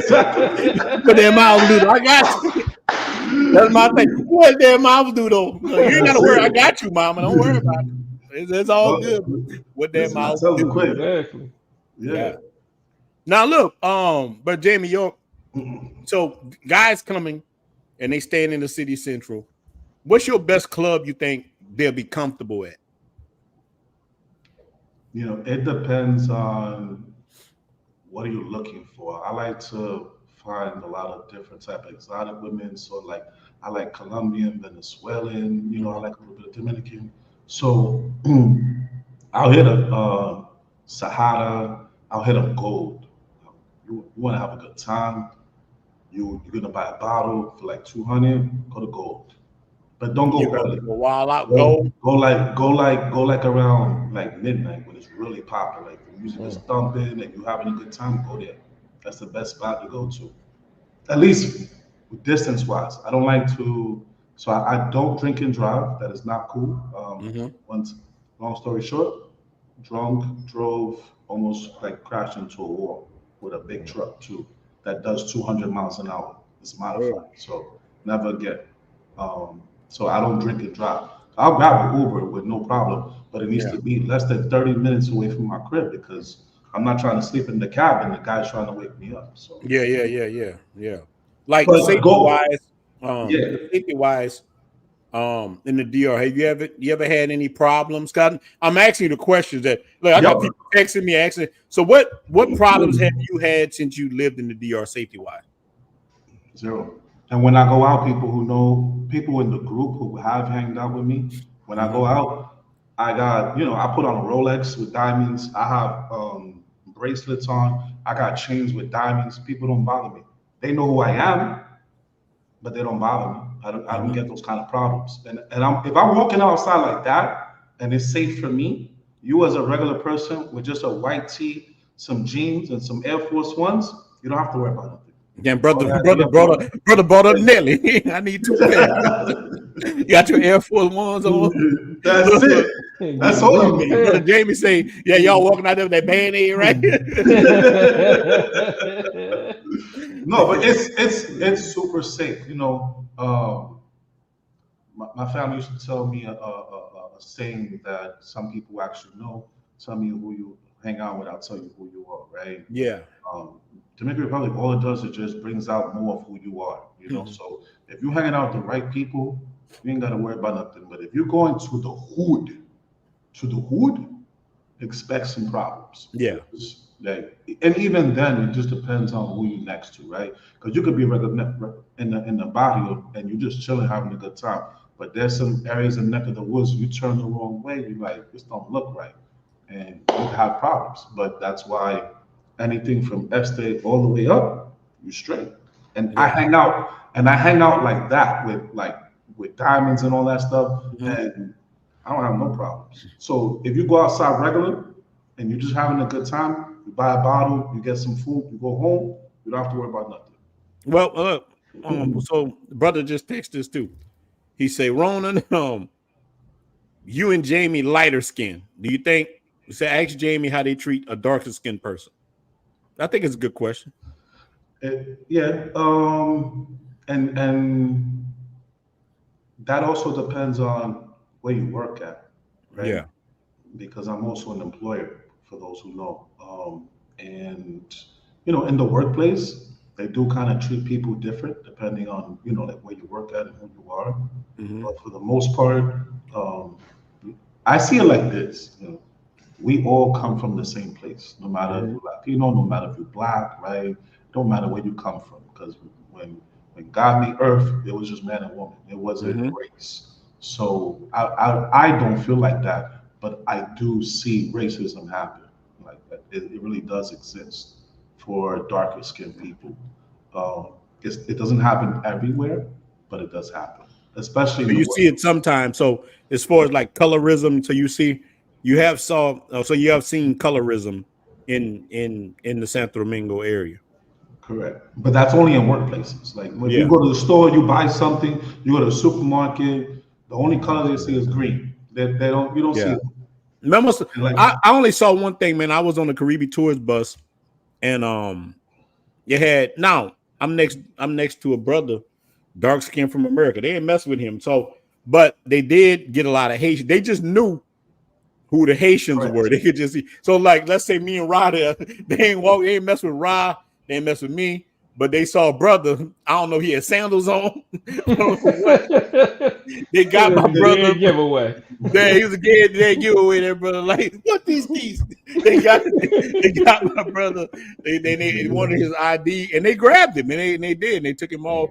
But I have never myself. That's why I tell people, because everybody, got their own views. I have never experienced any racism in the Dominican Republic. No, nothing. They treat me very well. Multiple places. I haven't experienced that, but somebody said, "Man, you might be a little lighter. That's why." And it could be. I don't know. I can't speak for nobody else's experience. But Brother Rock, have you ever experienced any racism in the Dominican Republic yourself? No, the thing about it is, only like I said, I only can speak from like Jamie said, like going in stores or something. I never got looks or anything like that. I ain't hit Negro or nothing like that. Like none of that. Like none of that. Look, El Blackie, what?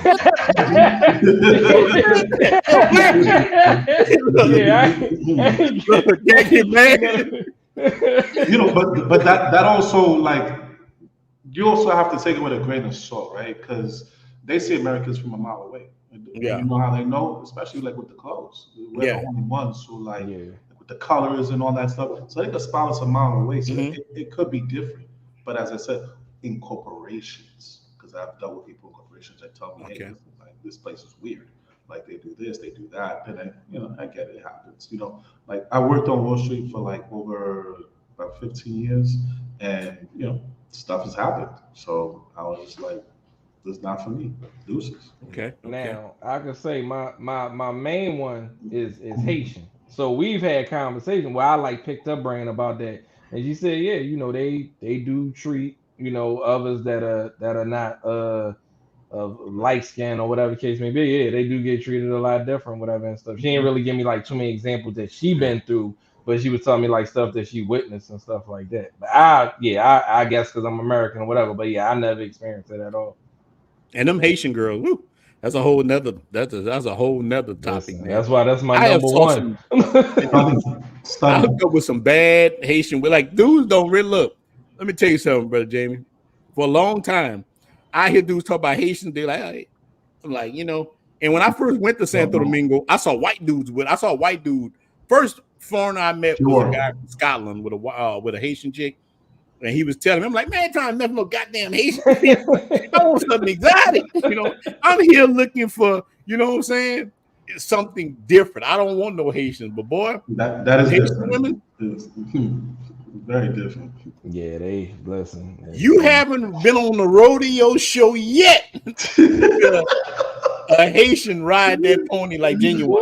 Listen, that's right. Boy, you ain't been in the rodeo show yet. I told you I open. I couldn't go to sleep. I tried to get sleep. She was next day was like, I thought you was up all night. I said, damn, baby, how long were you trying to go? Like we like the same age. Like that's the crazy. She wasn't young. We like around the same age. I'm like, damn. They don't know about them. Hey, bro, let me tell you something. I had a Haitian girl in there with me. But she turned me to Kuta Kente. I mean, like, Toby.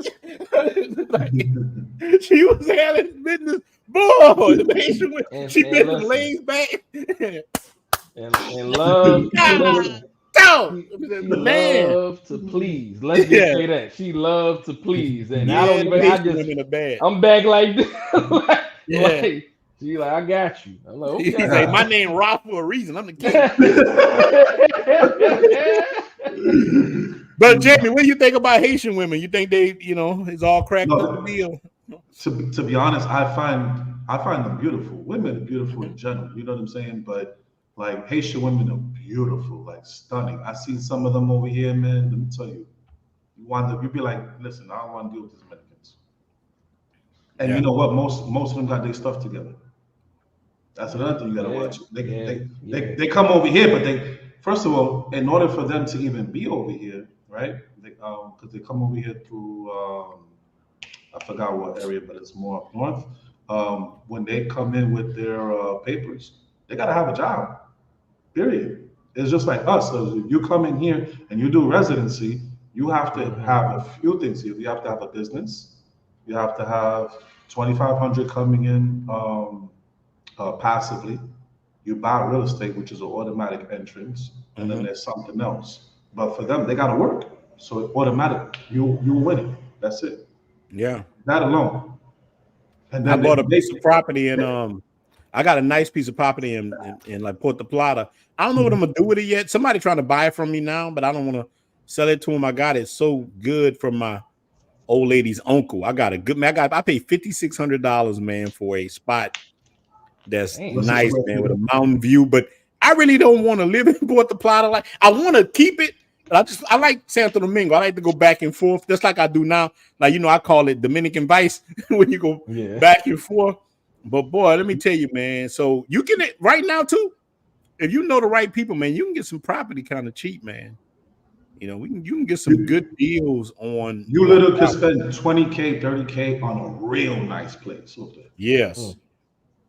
Yes, you gotta know the right people because you got to watch it with the swindlers too, because I know people them got out of 10 G's. Like, here's the thing, man. Lately, my father just died, so I had to come to the United States get his affairs in order.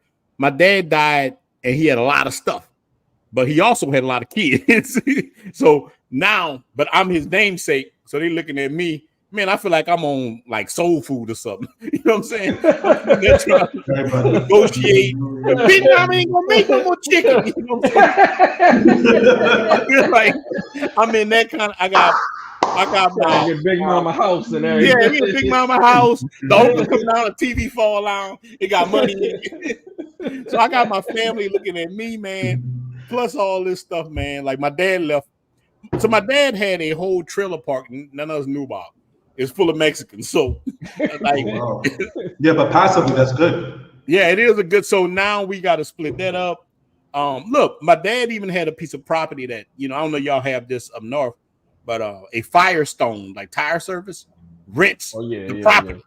Yeah. Oh, wow. So the whole family now is fussing about this. Yeah. So it's so crazy they got me stuck. I come back to Santo Domingo this month. I'm trying to get the dates going right now. I'm like, oh man, fussing with these. Like, hey, bro, look. So on the side with me and my sister, we well off to them, to the other side of the family. The other side of the family kind of struggling a little bit. They're like, y'all got everything. Y'all can get so that's where it's at. And we the oldest kids, they're the youngest kids, and we doing better financially. So already know what kind of shit show this is. You know what I'm saying? Yeah. Real estate, you gonna give us something. Yeah, they like, you already own houses. You got houses yourself. Why you need, dad houses? My suggestion when it comes to real estate is buy it all and hold it all. Let me tell you why. You can have a place in Puerto Plata, you build it out, and you use that for Airbnb. But you can go in and just say, hey, listen, I want to spend a week over there. Let's just say it's the month of December, and you don't really want to buy a place and you like your place. Just hold it for an entire week, and then you look for a chick, you know what I'm saying, that you bust it open and you have her be the hostess. That's it. Yeah, that's what I'm thinking about. I already have a spot that me and my main chick got outside of Sosua. It's a little spot I paid $250 for, but I'm talking with the owner. I'm about to buy that too and keep it just for me to have. It's a nice place. But don't just buy land. A lot of people do that because they're trying to hold it and equity and all that other stuff. No, build it out and get recurring revenue. Oh yeah, exactly. That's what I did in the United States, man. I own I won't get into that stuff you won't hear, but I'm gonna make a YouTube channel just about real estate. And look, I buy up a lot of stuff in the hood, man. I was broke and dusty at one time. And like Biggie said, I went from classy to ashy to classy. Actually, classy. I went to look ashy to semi-classy. You know what I'm saying? So, I got good income coming through from real estate, from buying up the hood. And look, man, especially the South. I know y'all brothers from up north, man. I don't know. I can't speak for up north, man. Louisiana, Mississippi, Arkansas. Bro, we get real estate so cheap, man. Like a house I recently did, man. I bought the house for $27,000, put 20 in it, and was able to sell it for $130 like that. We went there, redone it. Now it looked good after that. So first time home buyers do this. So the money is out here, and I tell guys how, you know, that's how I did it. And I'm gonna do the same thing in DR. Now you see this thing with the group talking about putting in buying houses in Piantini. Dude, we so powerful. I said 500.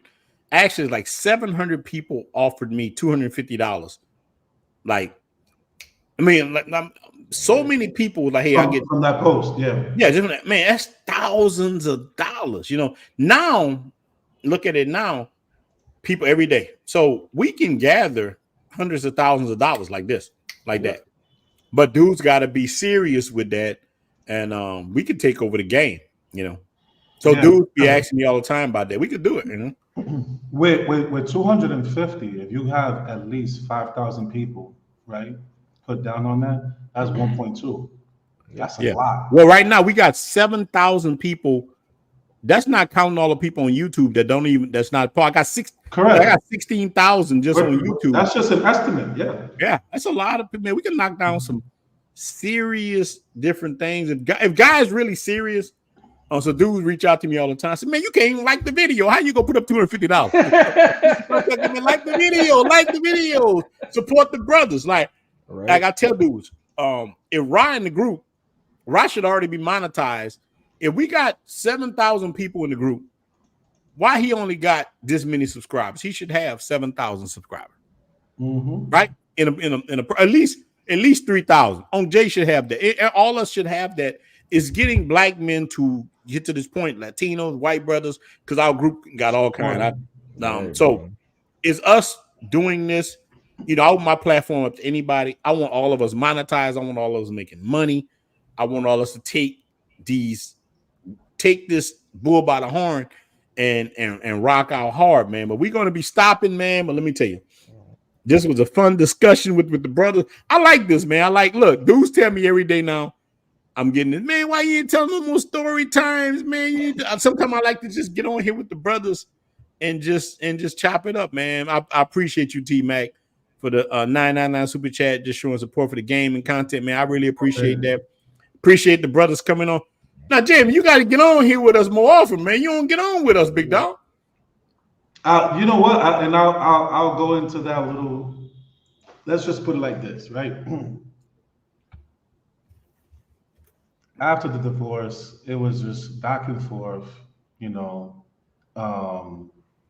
discussing how much to drop, and it was just terrible.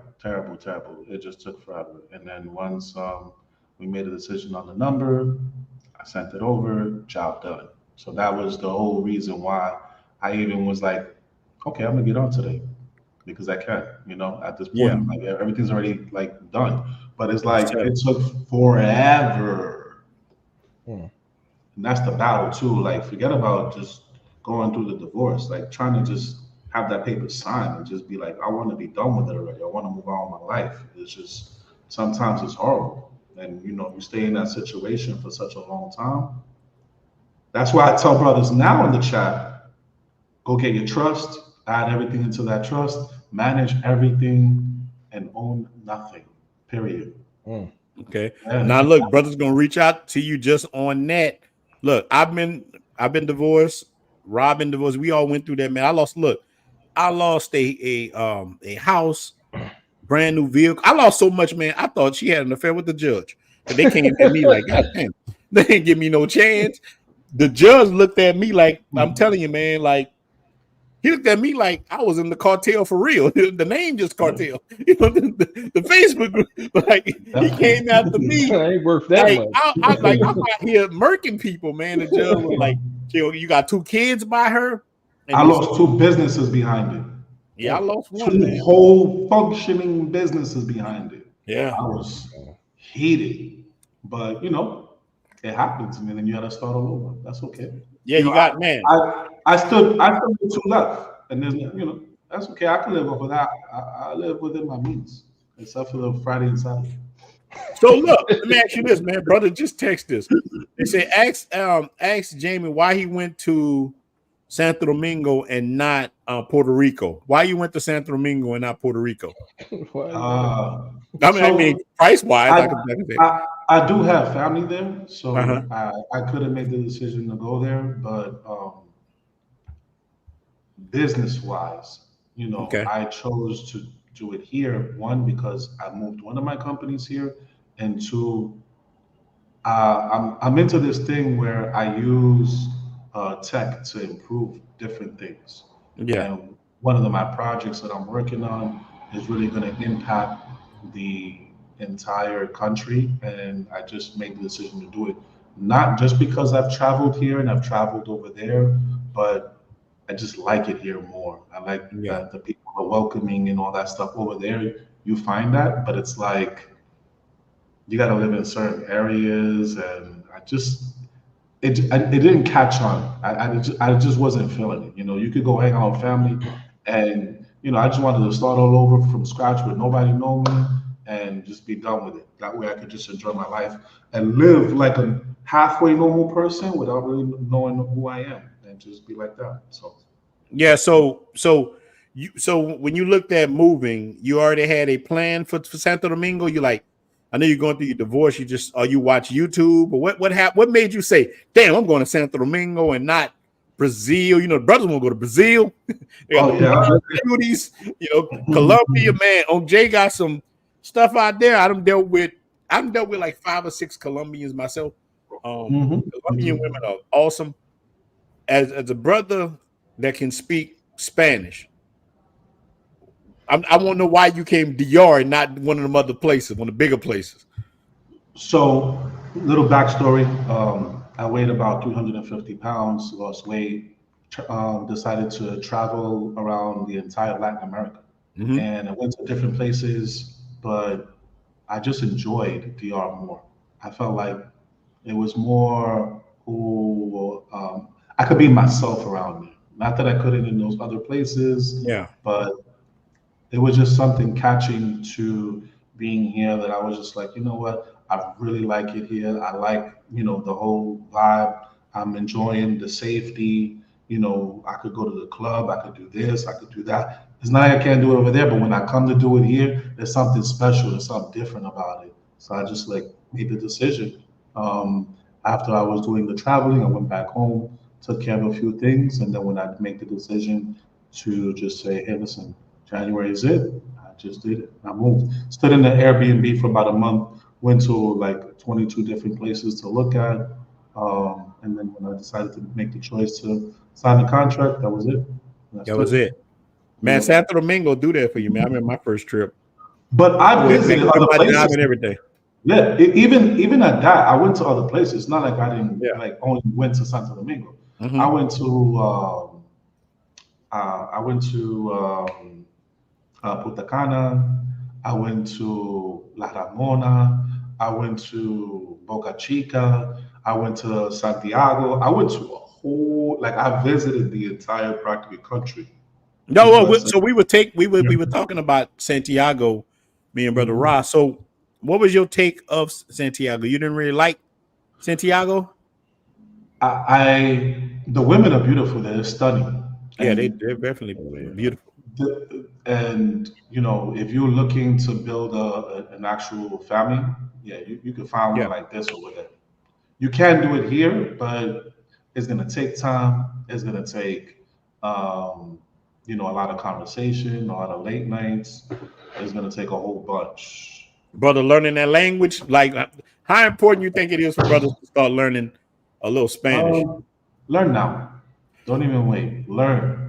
Pick up ChatGPT. You press the headset. You start talking to it. Let it translate back into you so you could get it. It's so important because when you go to the store, I'll give you an example. A lot of corporations that I work with, they say "Jaime," right? That's insulting. It means but. You're supposed to say "Hi, man." If you're going to speak Spanish, say it correctly.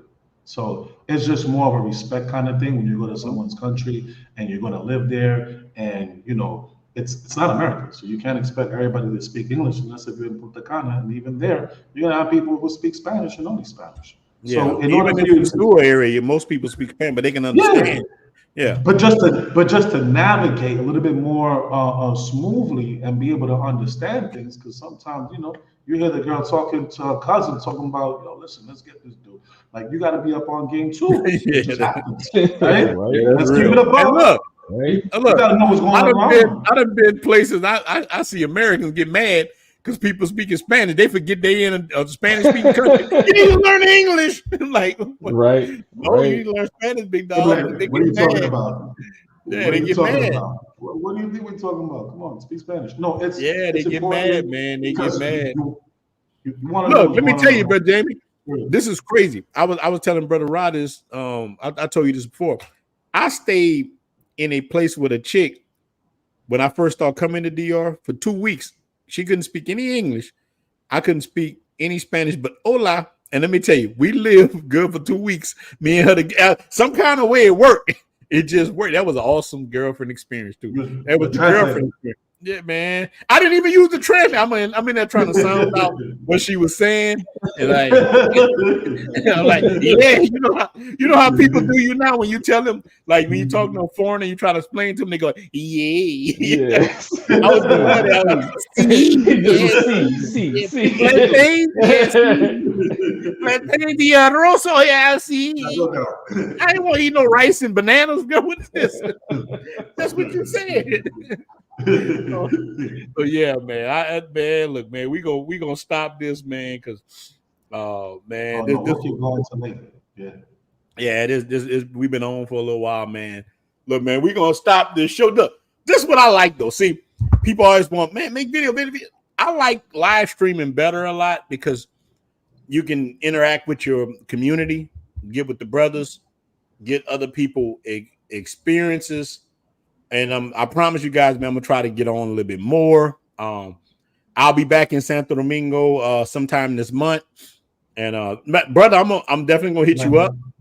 And I gotta link up with a couple of people, man. Even BMT, everybody. I gotta link up with so many different people, man, when I come there. But Jamie, I'm getting with you, man. I know Brother Rock gonna be moving over there. Yeah, look, the brother about to make his own converts. Yeah,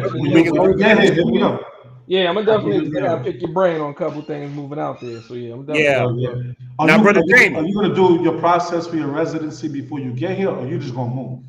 Like that's what I'm trying to figure out, because I was thinking what the plan was, I was gonna go over probably for about a month or so Airbnb wise and just check out places and everything like that and set everything up, and then go through whatever the process I gotta go through, whatever and stuff while I'm over there and stuff the whole time. When are you moving? That's what I'm trying to figure out. I'm trying to be before this month is out is the plan, but at the latest probably next month.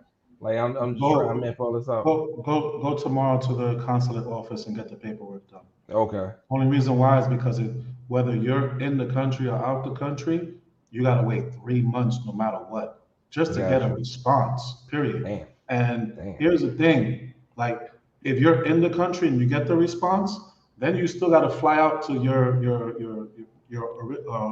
origin of country to get the passport stamped with the proper visa, and then you come back into the country.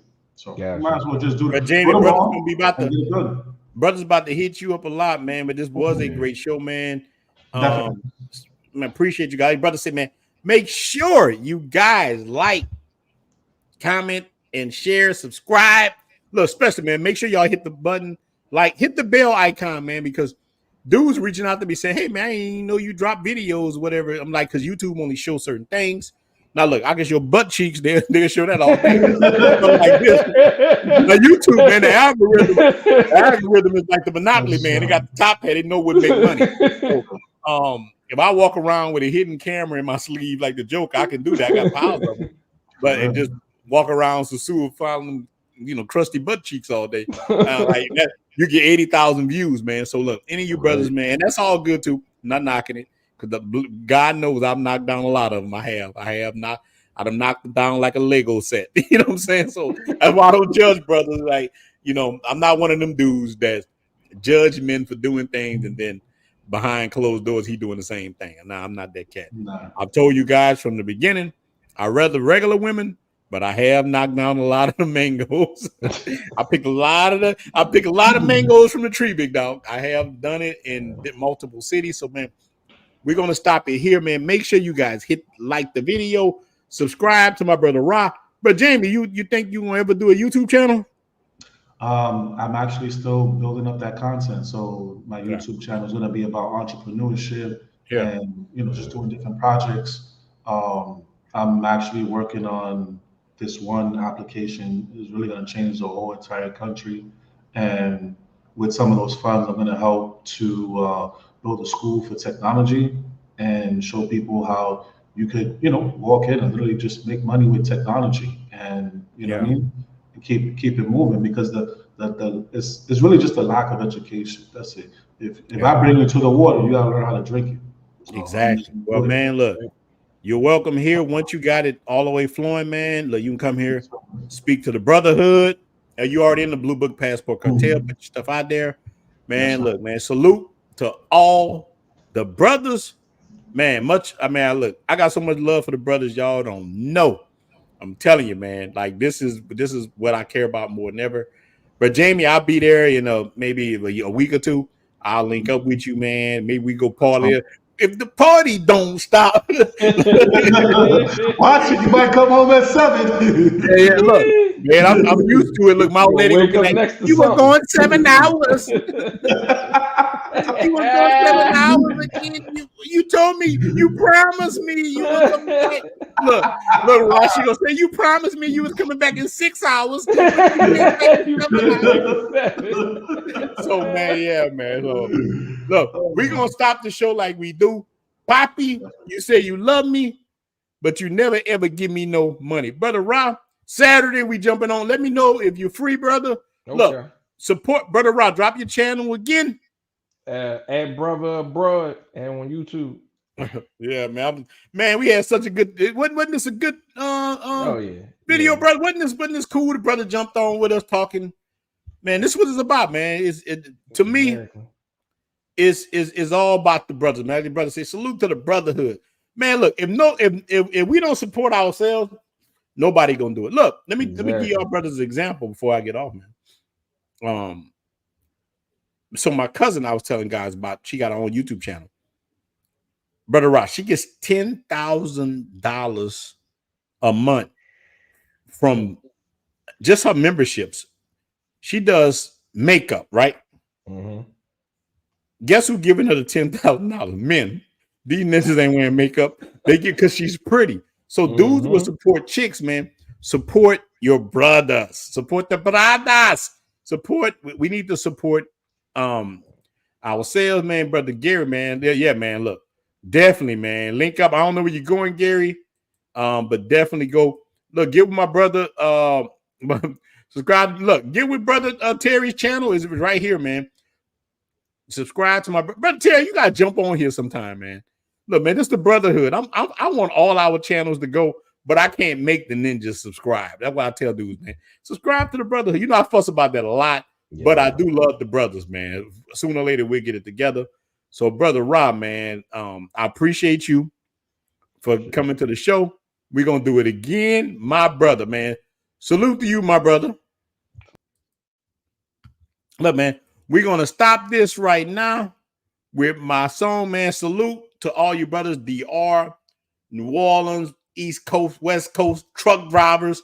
Man, I got much love for you guys, man. Look, let me tell you something. Don't get them women all your money. No, we said that. Poppy, you say you love me, but you never give me any money. Look, Santo Domingo versus Santiago, my thing, man. Santiago is a great place. Both of them places you're not going to lose, man. You're not going to lose dealing with any of them, man. But Santo Domingo is, woo, get ready. I tell dudes, you got neck brace, you're going to need it, man. I'm telling you. giving all your money, man. But at the end of the day, look, I know what you're going through in the United States. I know what you're going through. You want to give them a couple of dollars. Don't give them all of it, man. Don't give them everything you got, brothers. You know? Much love for you guys, man. I am out. Finish. Appreciate you guys. Remember, like and subscribe to the video, man. Tu amor es una moneda sembrando semillas. Papi, you say you love me, but you never ever give me no money. Money, money, money, money, money, money, money, money, money. Papi, you say you love me, but you never ever give me no money. Money, money, money, money, money, money, money, money, money.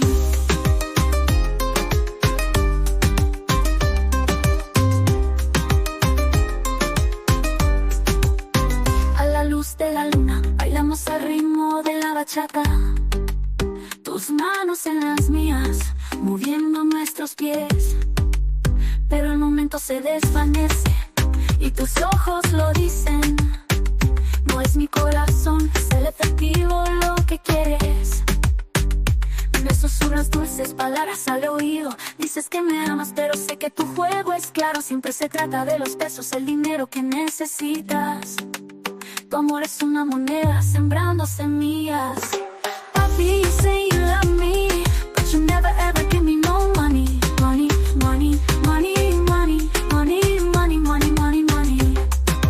Papi, you say you love me, but you never ever give me no money. Money, money, money, money, money, money, money, money, money.